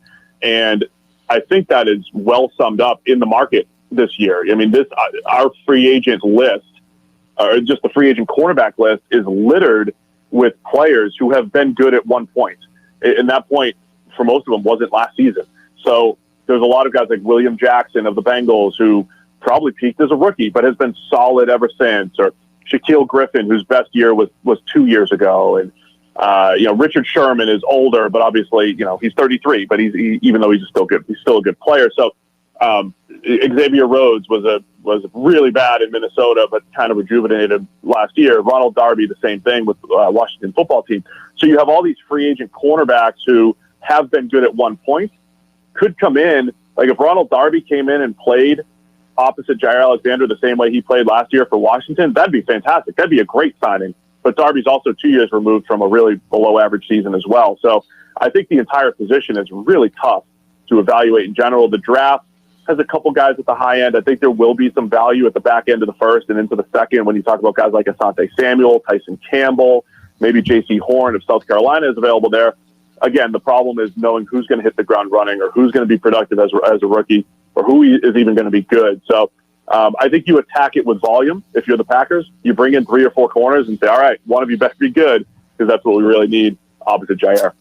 I'm talking with Steve Palazzolo, senior analyst for Pro Football Focus. You can find him on Twitter at PFF_Steve. Before I let you go, I got to ask you, the Packers are going to be needing a wide receiver. They're going to be needing a tight end. They do have some guys in their own stable, but is there anybody on the market, tight end specifically, that may benefit this team right here, right now in about 30 seconds? Yeah, I mean, Hunter Henry is the prize, I think, of the tight end group. I think Jonnu Smith from Tennessee really interesting.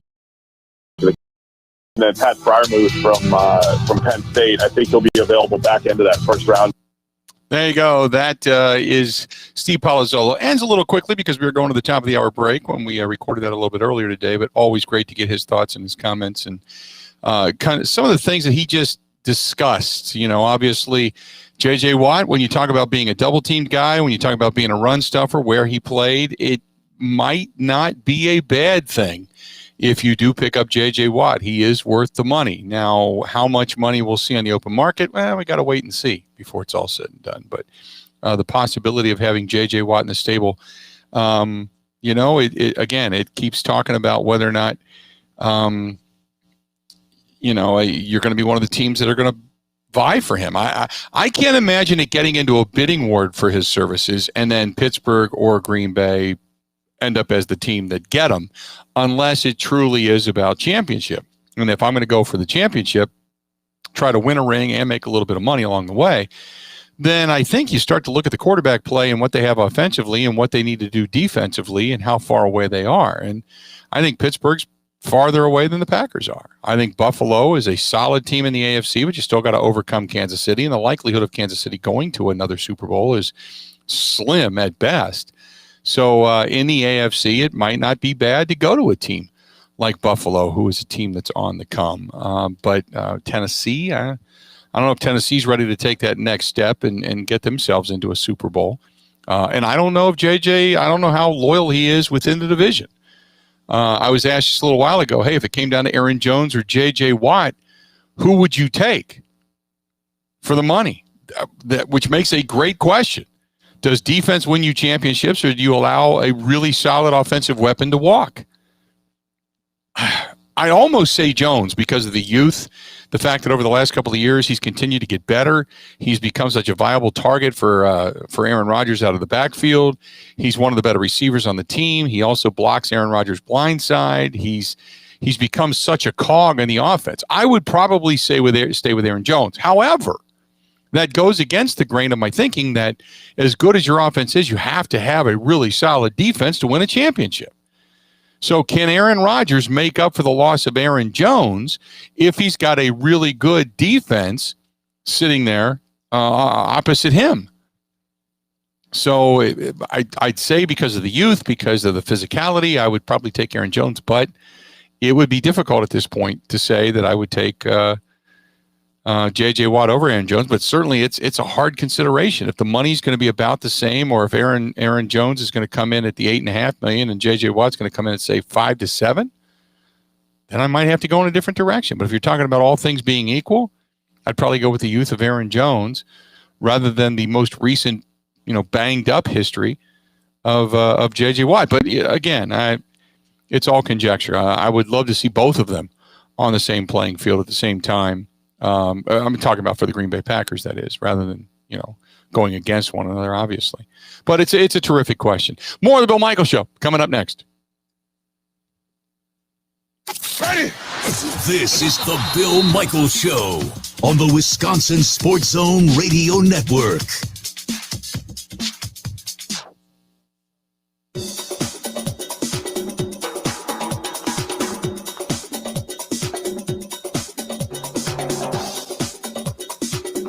Bill Michaels will resume in 3 minutes.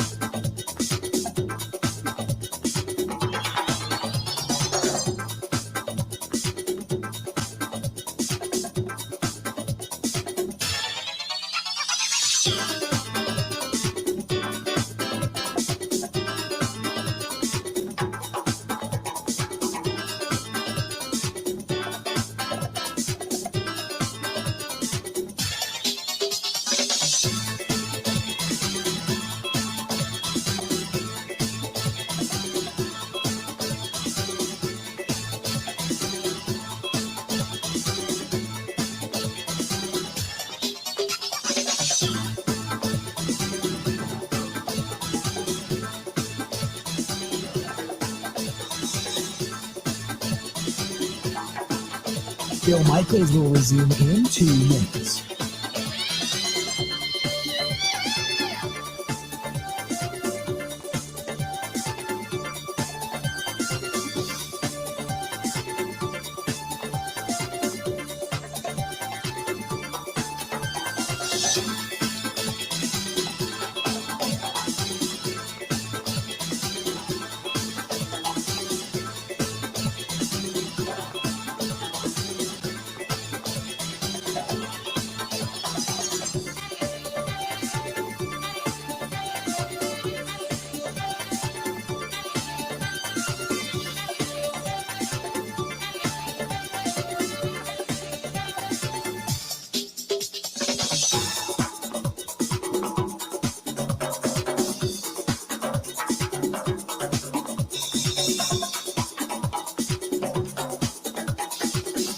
Bill Michaels will resume in 1 minute.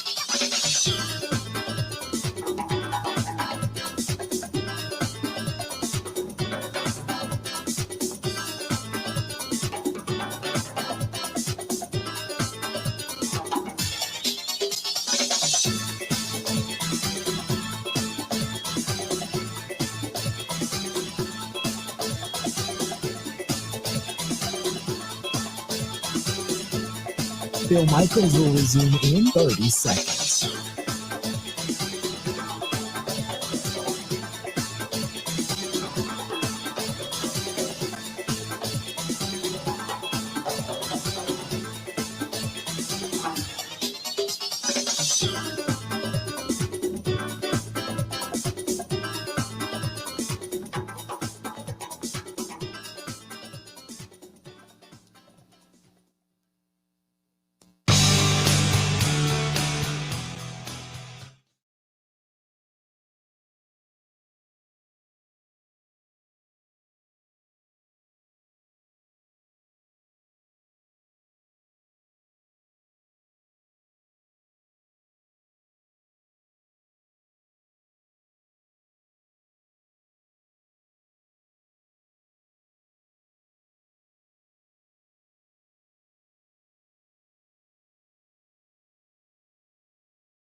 Corsi of the Big Ten Network is going to be here. We'll talk with him about seeding in the tournament, about the Big Ten tournament coming up as well. And also Sam Monson is going to be with us. Really good cat from Pro Football Focus as well. We'll talk with him, among others.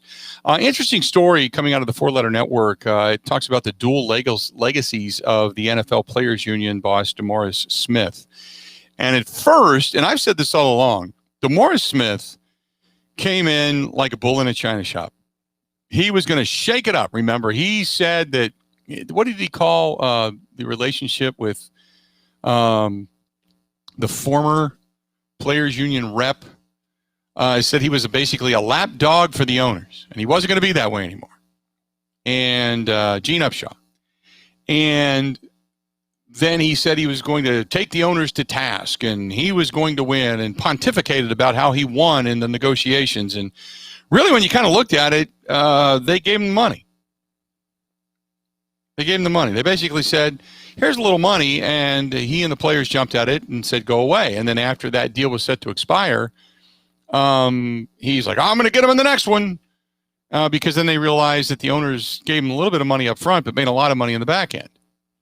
And then the next negotiation was going to be about, 18 games. And he said, no blanking way it was ever going to be 18 games. Now, all of a sudden, he's softening on that. And it appears that the Players Association, the Players Union, the players, the constituency, starting to become a little less enamored with DeMaurice Smith. I said in the beginning DeMaurice Smith was kind of a rabble-rouser. And he was more bark than bite. And as time has gone on, he has become more friendly, if you will, for lack of a better adjective, with the Commissioner Roger Goodell. The players don't like that. Players don't want that. Sometimes you do what's good for the game. Sometimes you do what's good for the players. So he is losing ground with the players, because the players want less constriction. They want more money. They want less physicality at practice. The players want everything. Short of playing the games, they don't want to really do a lot, and they want the money. They're mad at the owners for making all the money on their backs. And on one hand, you can say, okay, I get it.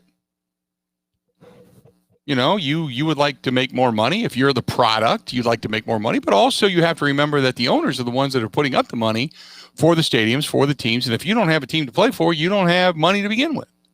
If the owners don't stand united and get the big television contracts, then you don't have money to begin with.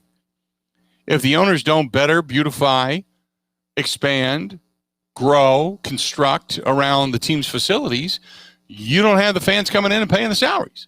So it has to be a hand-in-hand understanding. The owners, their thought is, I want more money, I want it now. Same as the players. Where are the owners going to get the money? Well, there's two places. They're either going to get bigger television contracts, or they're going to get it from the players. The players, where are they going to get the money? From the owners. There's one place to get it, unless, of course, you have great endorsement deals. So that's why they're becoming a little more rumbling, so to speak, when it comes to the Players Association and DeMaurice Smith. I don't think there's going to be a big labor stoppage, to be honest with you, on the horizon. Not like baseball. Baseball is headed for a labor stoppage. I mean, it's I would be shocked if we were sitting here right now with everything that we know and everything that's gone on and everything that's transpired in the last year. I would be shocked if there's not a labor stoppage after the culmination of this season. When December 1st rolls around of 2021, when the CBA expires, I would be shocked if we have spring training at this time next year, which is why I've said go out and enjoy baseball now. You better enjoy it now, because these two sides don't care for one another. They don't seem to like one another. They certainly don't trust one another. And I would almost, if I had to put a bet on it, I would say 70% of me says there will be a labor stoppage in Major League Baseball. There's 30% of me that holds out hope that there won't be, that both sides are going to come to their senses. When you talk about guaranteed money in Major League Baseball, guaranteed contracts, just the way the baseball structure is, and they don't even have the same overall television structure and such that the NFL has. The fact that their ratings have gone down, their attendance has gone down, the play on the field has gone down, yet they want more and more and more guaranteed money. I understand both sides of the argument, but I think both sides better come to an understanding of where the game itself is. And I don't think they have the best man leading the game right now either. But and I wouldn't trust the owners right now, the way the representation has been through the commissioner's office since Rob Manfred took over. I wouldn't trust him either. But I know one thing, I would do what's best for the game because I want the game to survive. And whether I'm making $100 million or $130 million or $250 million or $225 or $75 or whatever it happens to be, I know it's about the overall money. But I want to make sure that I do also what's right for the game. And I want to, in Major League Baseball players, I mean, once you get to the majors, you want to get yours. You've toiled away in the minors. But I think so many of them forget about what it takes to go through the minors, the minor league system. You know, give more money back to the minor league players as well. I mean, that's their job. What they've done as opposed to what you've done is less when you talk about the overall achievement, but that's their job as well. And, man, once you get your money, it's like suddenly the big league players completely forget about the minor league players. So I would like to see them do it a little bit better as well. But I think between all three leagues right now, 4 leagues if you want to include hockey into this, baseball is headed for a cataclysmic nuclear winter coming up in 2021, 2022. So enjoy baseball this season. It's another reason just for you to go out and kind of enjoy yourself and tailgate or grill out at home, turn on the television, watch the games, turn on the radio, enjoy the games, whatever, because we may not have it come the nuclear winter of 21, 22. There you go. This one's from Casey. Casey says, I like the Brewers' chances this year. I don't think St. Louis is as loaded as people are making them out to be. Sure, there's a lot of good names on paper, but I think they're older, and I think guys are going to break down. Let's talk about Wainwright and Molina alone. Those 2 guys are going to be lucky if they see a total of 60 games between them. Molina's a little more durable than that. So you're talking about, what, 40 games? No, you'd be talking, let's see here, 30 games for Molina, 10 games for Wainwright? You know, Wainwright history of injury. But Molina's going to play more than that, I would assume. I'd say Molina play. If I had to pick a number, Molina, 95 games. 95 to 100 games. For a catcher of his age, that's not bad. If he plays more than that, then you're getting a hell of a lot more out of him than maybe what you aspired to. Molina is the backbone. When you talk about emotional leaders of that locker room, he's a man. He's the guy. So Molina, I would say a little bit more than that. But yes, you are correct in the sense that you believe that team is a little bit older. As opposed to the Brewers. The Brewers have a few veteran players, but they are a younger team. I think the Brewers might be. Now, if they get Jackie Bradley, Jr., then they may be a deeper team than the St. Louis Cardinals. But the Cardinals, just kind of looking here at average ages, you've got let's go through the lineup. Edman is 25, DeJong is 27, Goldschmidt is 33, Arenado is going to be 30, Dylan Carlson 22, Yadier Molina is going to be 39 this season, Tyler O'Neill's 25. And Harrison Bader is going to be 26. Coming off of the bench, you've got a 35-year-old Matt Carpenter, 25-year-old Sosa, 25-year-old Williams, 26-year-old Nizer. But your pitching rotation, Wainwright is 39, Kim is 32, Martinez is 29, Mikolas is 32, and Flaherty, who is most likely your number 1, is 25. So you've got some age there. You mix it in with a little bit of young guy, but you got some age there.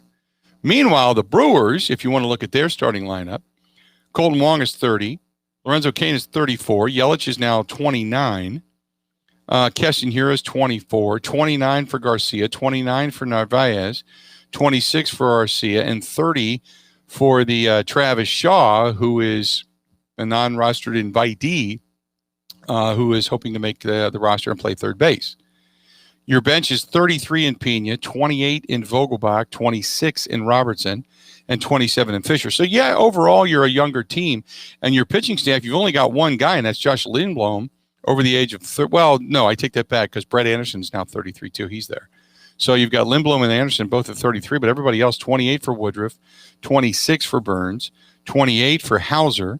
Hader is 26, which is unbelievable. 26 for Williams, 31 for Brent Suter, 30 for Topa. And you go through the list, they got a couple other guys that are 30, but nobody over 30 in your bullpen other than Suter. So, yeah, you do have a younger team. That, well, if you just look at sheer age as your, quote, breakdown capability, then the Brewers are less likely to break down than the Cardinals are. But the Cardinals, sometimes there's something to be said for the veteran savvy that is inside a clubhouse. So, but I'm excited. Like I said, I'm excited for Brewers baseball. More of the Bill Michaels Show coming up next. This is the Bill Michaels Show on the Wisconsin Sports Zone Radio Network.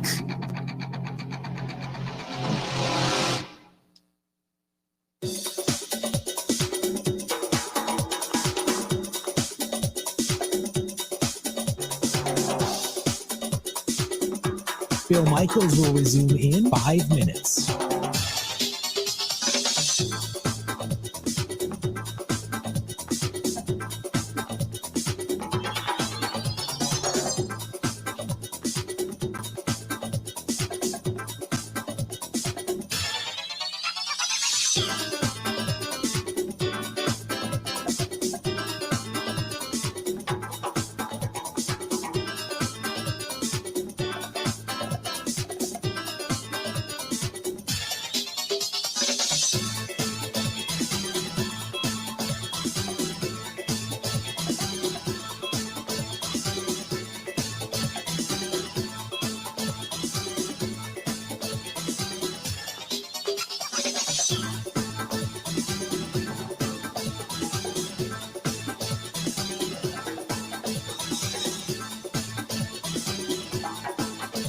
Bill Michaels will resume in 4 minutes.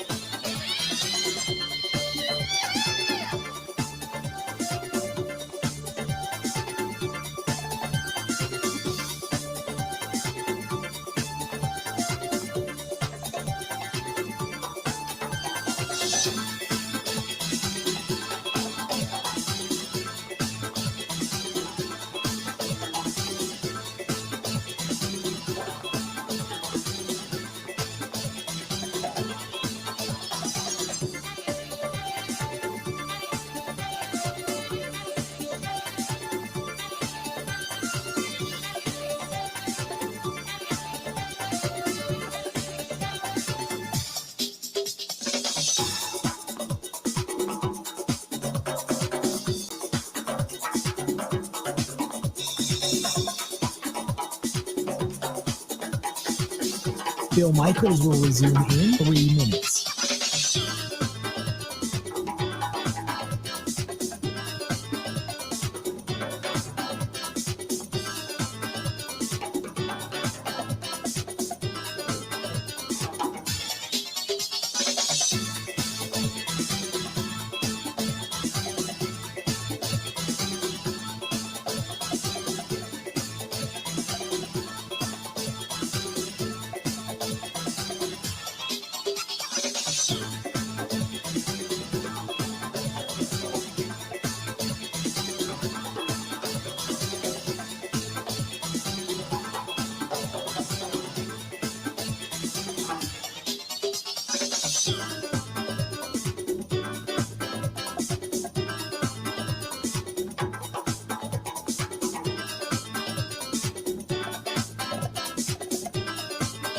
Bill Michaels will resume in 2 minutes.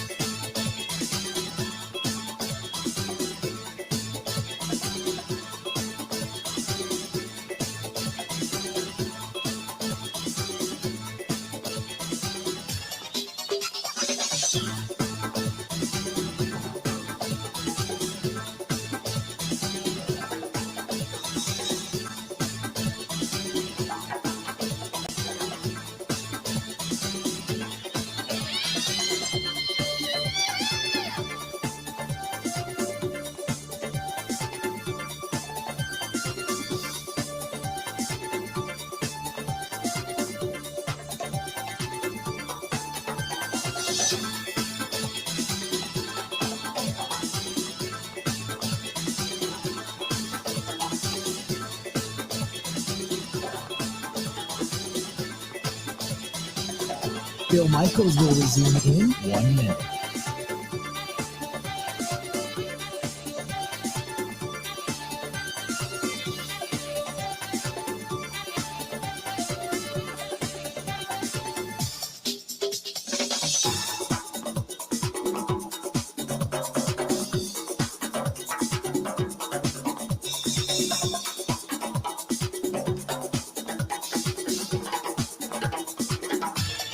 Bill Michaels will resume in 30 seconds.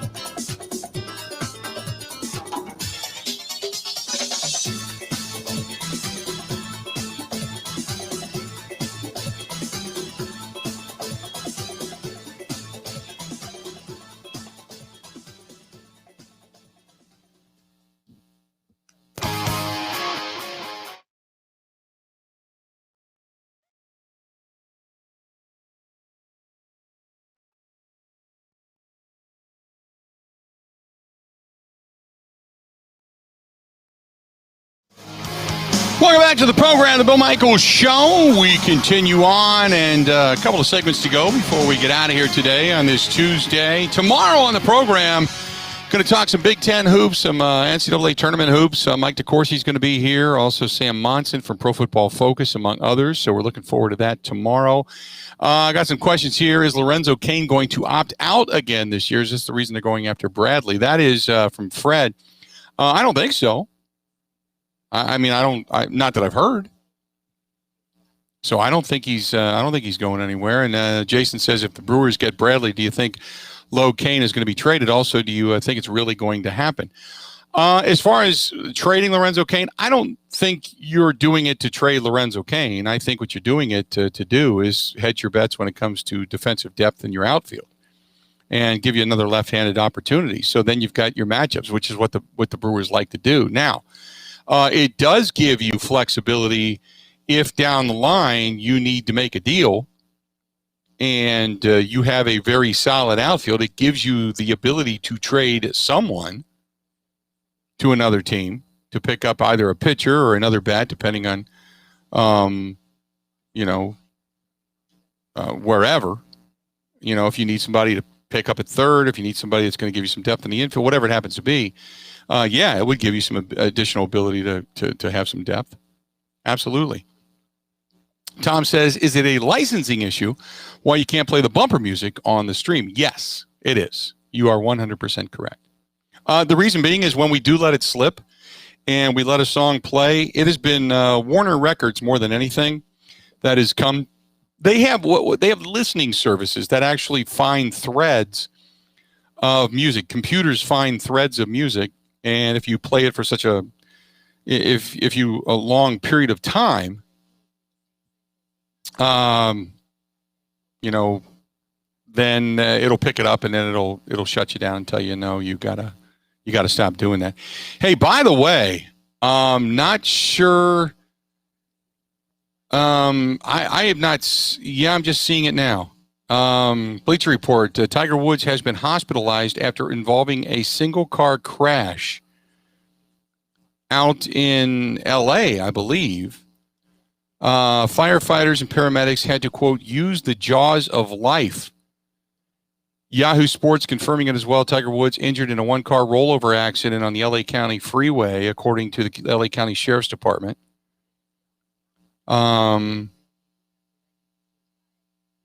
Officials requiring the jaws of life to free him. It seems to be that's the details in this. Not much more is known, but it is breaking as we speak that we're finding this out. I don't think I see any more notes on this.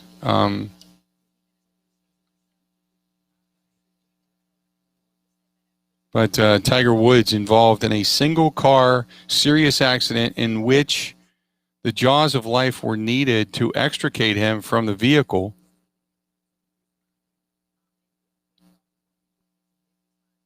Woods, nothing more than that. There's There's nothing more than that out there right now. But I'm just trying to see, and I shouldn't be doing this while we're live on the air, but nevertheless, it is obviously a big story in the sports world when you're talking about Tiger Woods. And, yeah, I don't see any other details other than the fact that he just had to be extricated from the car. It was a rollover accident, single car. They do not have a determining cause as of yet. TMZ is reporting this as well. But man, you hope he's okay. Remember, Tiger Woods coming off of that back surgery and stating that he didn't think he would be ready for the Masters. But this continuing to break. So, but that's all we know as of right now. I apologize for trying to read while I'm on the air, but it seems like everybody's story is basically the same. Is that, and again, if you're just tuning in, Tiger Woods has been injured in a one-car rollover accident out in Los Angeles. The LA County Sheriff's Department confirming this, that he did have to be extricated from the car with the jaws of life, the roof and doors being cut off of the car to get him out. So there you go. 7:12 a.m. They responded to a single vehicle rollover accident on the border of Rolling Hills Estates and Rancho Palos Verdes. The vehicle was traveling northbound on Hawthorne Boulevard at Black Horse Road. When it crashed, the vehicle sustained a major damage. The driver and sole occupant was identified as PGA golfer Eldrick Tiger Woods. Mr. Woods was extricated from the wreck with the jaws of life by the LA County firefighters and paramedics, then transported to a local hospital by ambulance for his injuries. The traffic investigation is being conducted by investigators from the LASD Lomita Station.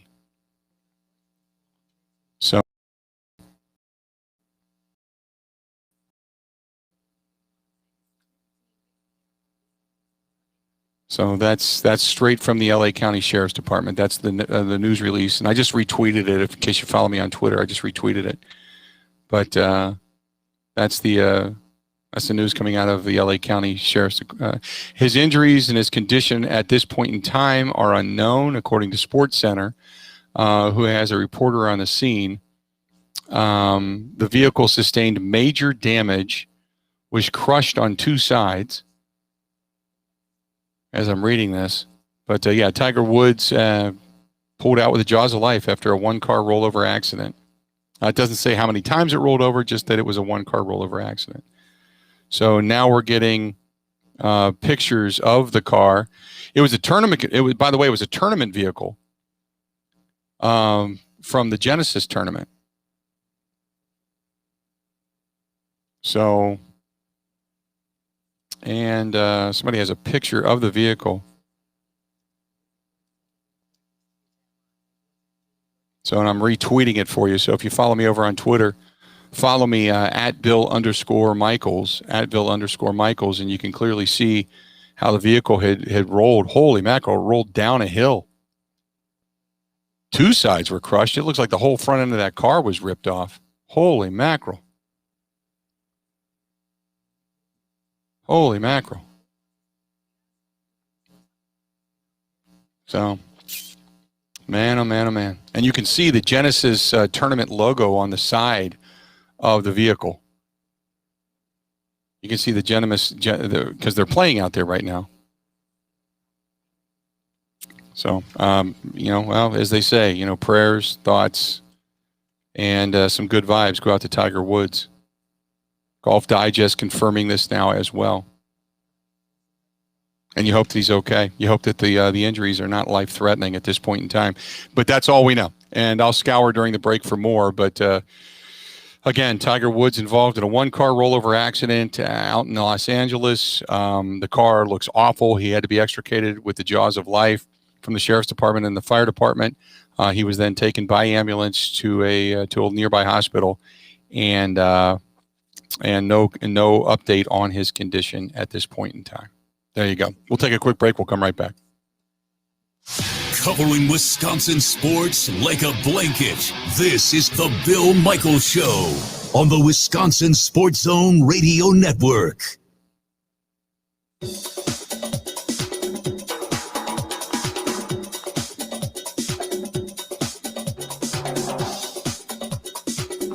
Bill Michaels will resume in 3 minutes.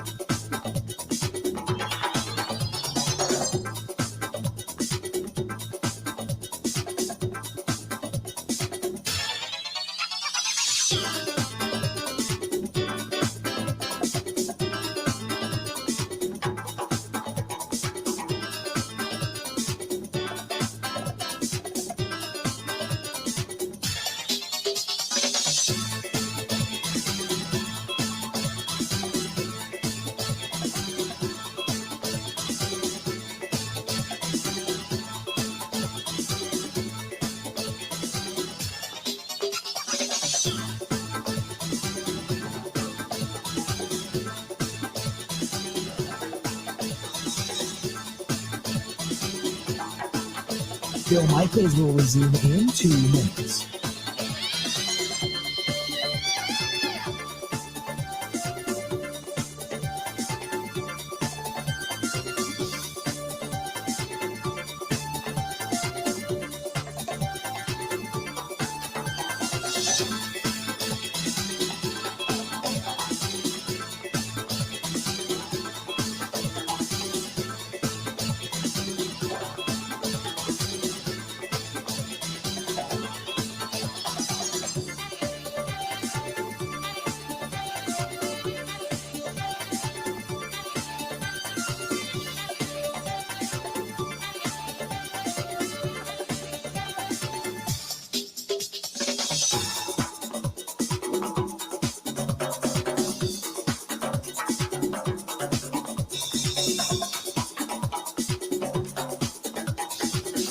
Bill Michaels will resume in 1 minute.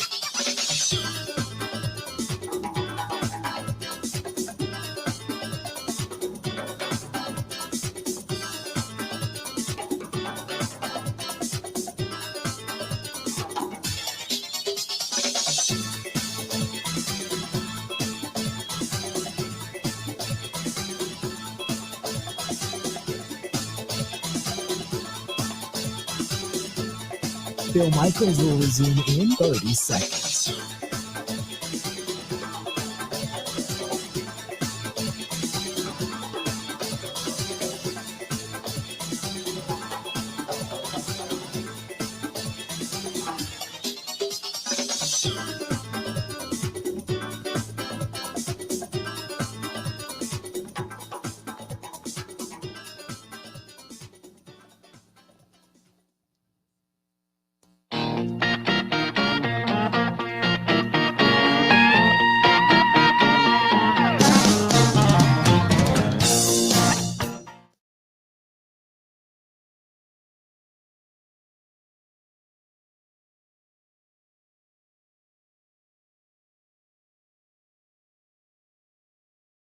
Update on Tiger Woods. The news is good in the sense that he is alive. He is in surgery. Tiger's agent, Mark Steinberg, says, now if you're just tuning us in, Tiger Woods earlier this morning, according to the LA County Sheriff's Department, at 7:12 a.m. Los Angeles time, they responded to a single vehicle rollover traffic collision on the border of Rolling Hills Estates and Rancho Palos Verdes. The vehicle traveling northbound on Hawthorne Boulevard at Black Horse Road, it crashed. The vehicle sustained major damage. It rolled numerous times. I mean, you can just tell by where it landed because it went down a hill. The driver, Tiger Woods, he was extricated from the vehicle with the jaws of life by the LA County firefighters and paramedics. Then he was transported to a local hospital. According to his agent, Darren Rovell, just retweeting this, Tiger's agent, Mark Steinberg, says he has suffered multiple leg injuries. He is currently in surgery. Multiple leg injuries, currently in surgery. Now, they didn't say anything was life-threatening, so that's the good news here. If you look and see where the car landed, it's so bizarre because it rolled down an embankment. it is facing the opposite way where it landed of the direction of which it was traveling. So it's actually facing southbound when it was traveling northbound. So unless he hit the curb and like hit a tree and bounced backwards, or then rolled down the hill or launched at that particular point, because there's a telephone pole right there too. I just don't know. I don't know how this happens. But, or unless the car itself is pointing, the police cars next to it are pointing southbound and he crossed the median and went down the hill the opposite direction. I don't know. But it is a bizarre and surreal scene with Tiger Woods being extricated from the vehicle. Boy,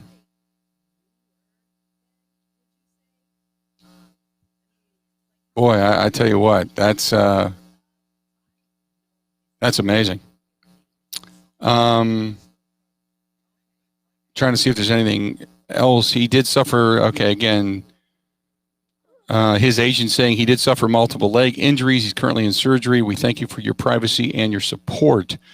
Coming from Daniel Rappaport from, I believe it's Golf Digest. He's the staff writer and Tiger Woods correspondent and podcaster from Golf Digest. So that's what he is reporting as well. But yeah, it's all over now. It's all over the news, so you can pretty much find it anywhere. But yeah, if you're just tuning us in, the Tiger Woods story is pretty much prominent right now. I'm seeing breaking news all over ESPN. I'm seeing breaking news with in many different facets. They're still doing the Deshaun Watson story, but pretty much everywhere you turn to, it is Tiger Woods all over all the time. So anyway, you certainly hope that that he's going to recover from this, but a terrible, terrible accident. So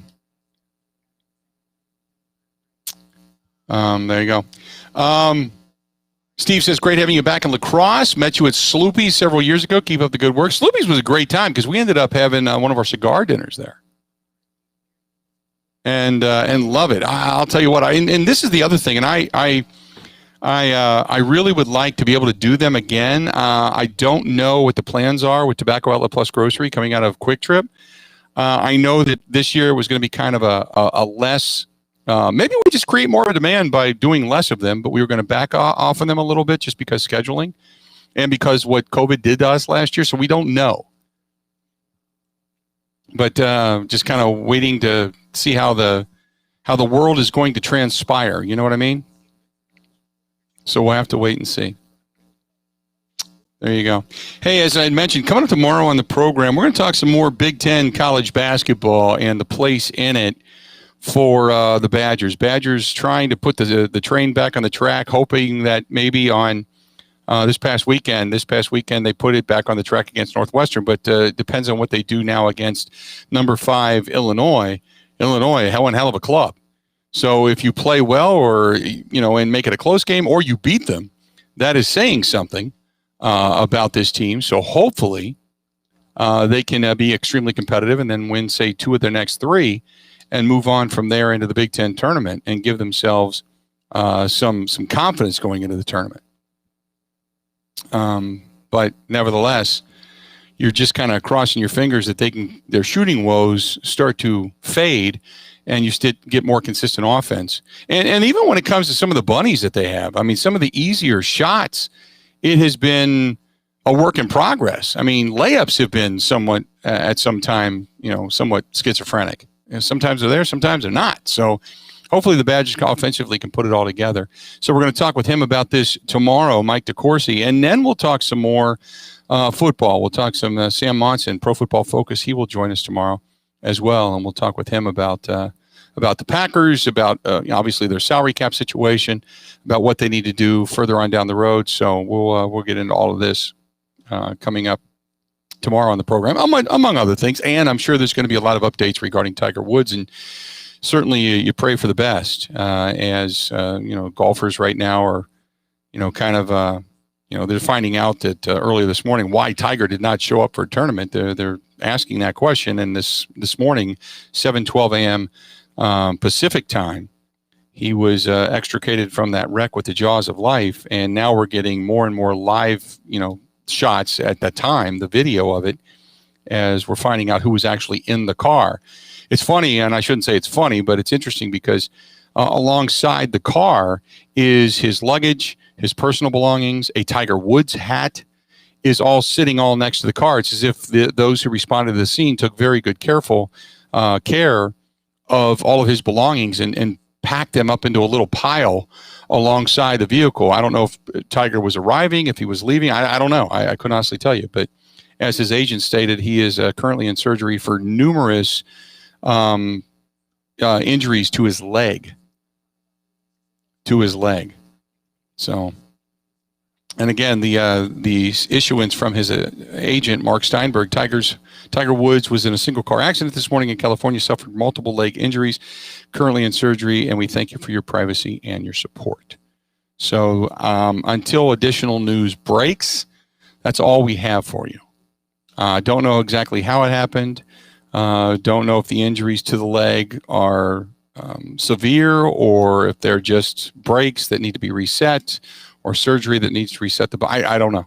Because I got a lot of people asking me, and I just don't know. I just don't know right now. So, Tom says on the video I'm watching from the news chopper in California, it does look like the vehicle maybe crossed the median and then went into the ditch on the other side of the oncoming lane. It's based upon the debris field. Okay, I didn't see that. All I saw was kind of where the vehicle ended up and where it was laying. So if he did go across the median, one, you thank God he didn't hit an oncoming car. And two, you're glad that it didn't hit with impact to flip the car back around again. So we'll wait and see what happens over the next 24, 48 hours as more information becomes available regarding Tiger Woods and the accident. A couple quick things before we get out of here. Cats, be back on the world and in Washington. Between Point Brewing is awesome. I'm going to have to try Cider Boys and never have. KD says, as a Bud Light drinker, do you drink more Bud Light or do you drink more Cider Boys? Bud Light by far. I said, when I'm in the mood for the cider, I'll do the cider. Otherwise, it's Bud Light. You are correct. Alex says, did we ever figure out who had the best fish fry in the state of Wisconsin? No, Alex, this is what I'm going to do. Is as we travel, now I had one the other night, had the fish fry the other night when we got up into Pembine, Wisconsin. And I'll tell you what, I tried the fish fry at Mitchell Seafood out in Brookfield. Boy, that's really good. Really, really good. I've stated there's a couple of them in the area. Kegel Inn, awesome. Kegel Inn is really good. And that's in West Allis. And as many of you have pointed out, we went through some of the other ones around the state, and I'm going to be traveling. So I'm looking forward to it. I'm going to hit a couple of different places. We haven't decided who's the best. I think depending on what flavor you like, I think you can say whoever has the best, but certainly some great places to point out. It's always great to point out some of the small businesses as well. It's always great to point out some of the small businesses. So coming up tomorrow on the program, we're going to talk some Big Ten college hoops and NCAA tournament. Our good buddy Mike DeCourcy is going to be back with us tomorrow. We're going to talk with Mike. Also, Sam Monson, Pro Football Focus analyst. He is going to be joining us as well. So a lot of good stuff. Coming up tomorrow on the program. And obviously, the Tiger Woods car crash, you hope and pray for the best, that he comes out of this okay, a little bit of recovery time between him and his back, and then he's back at it. But right now, you don't worry about the career, you worry about the life. So we will wait and see. And if you're just tuning us in, Tiger Woods involved this morning in a rollover accident, had to be pulled out with the jaws of life. He is in surgery right now. That's all we have, unfortunately. Until we talk again tomorrow, time for us to get out of here. Have a good one. See ya.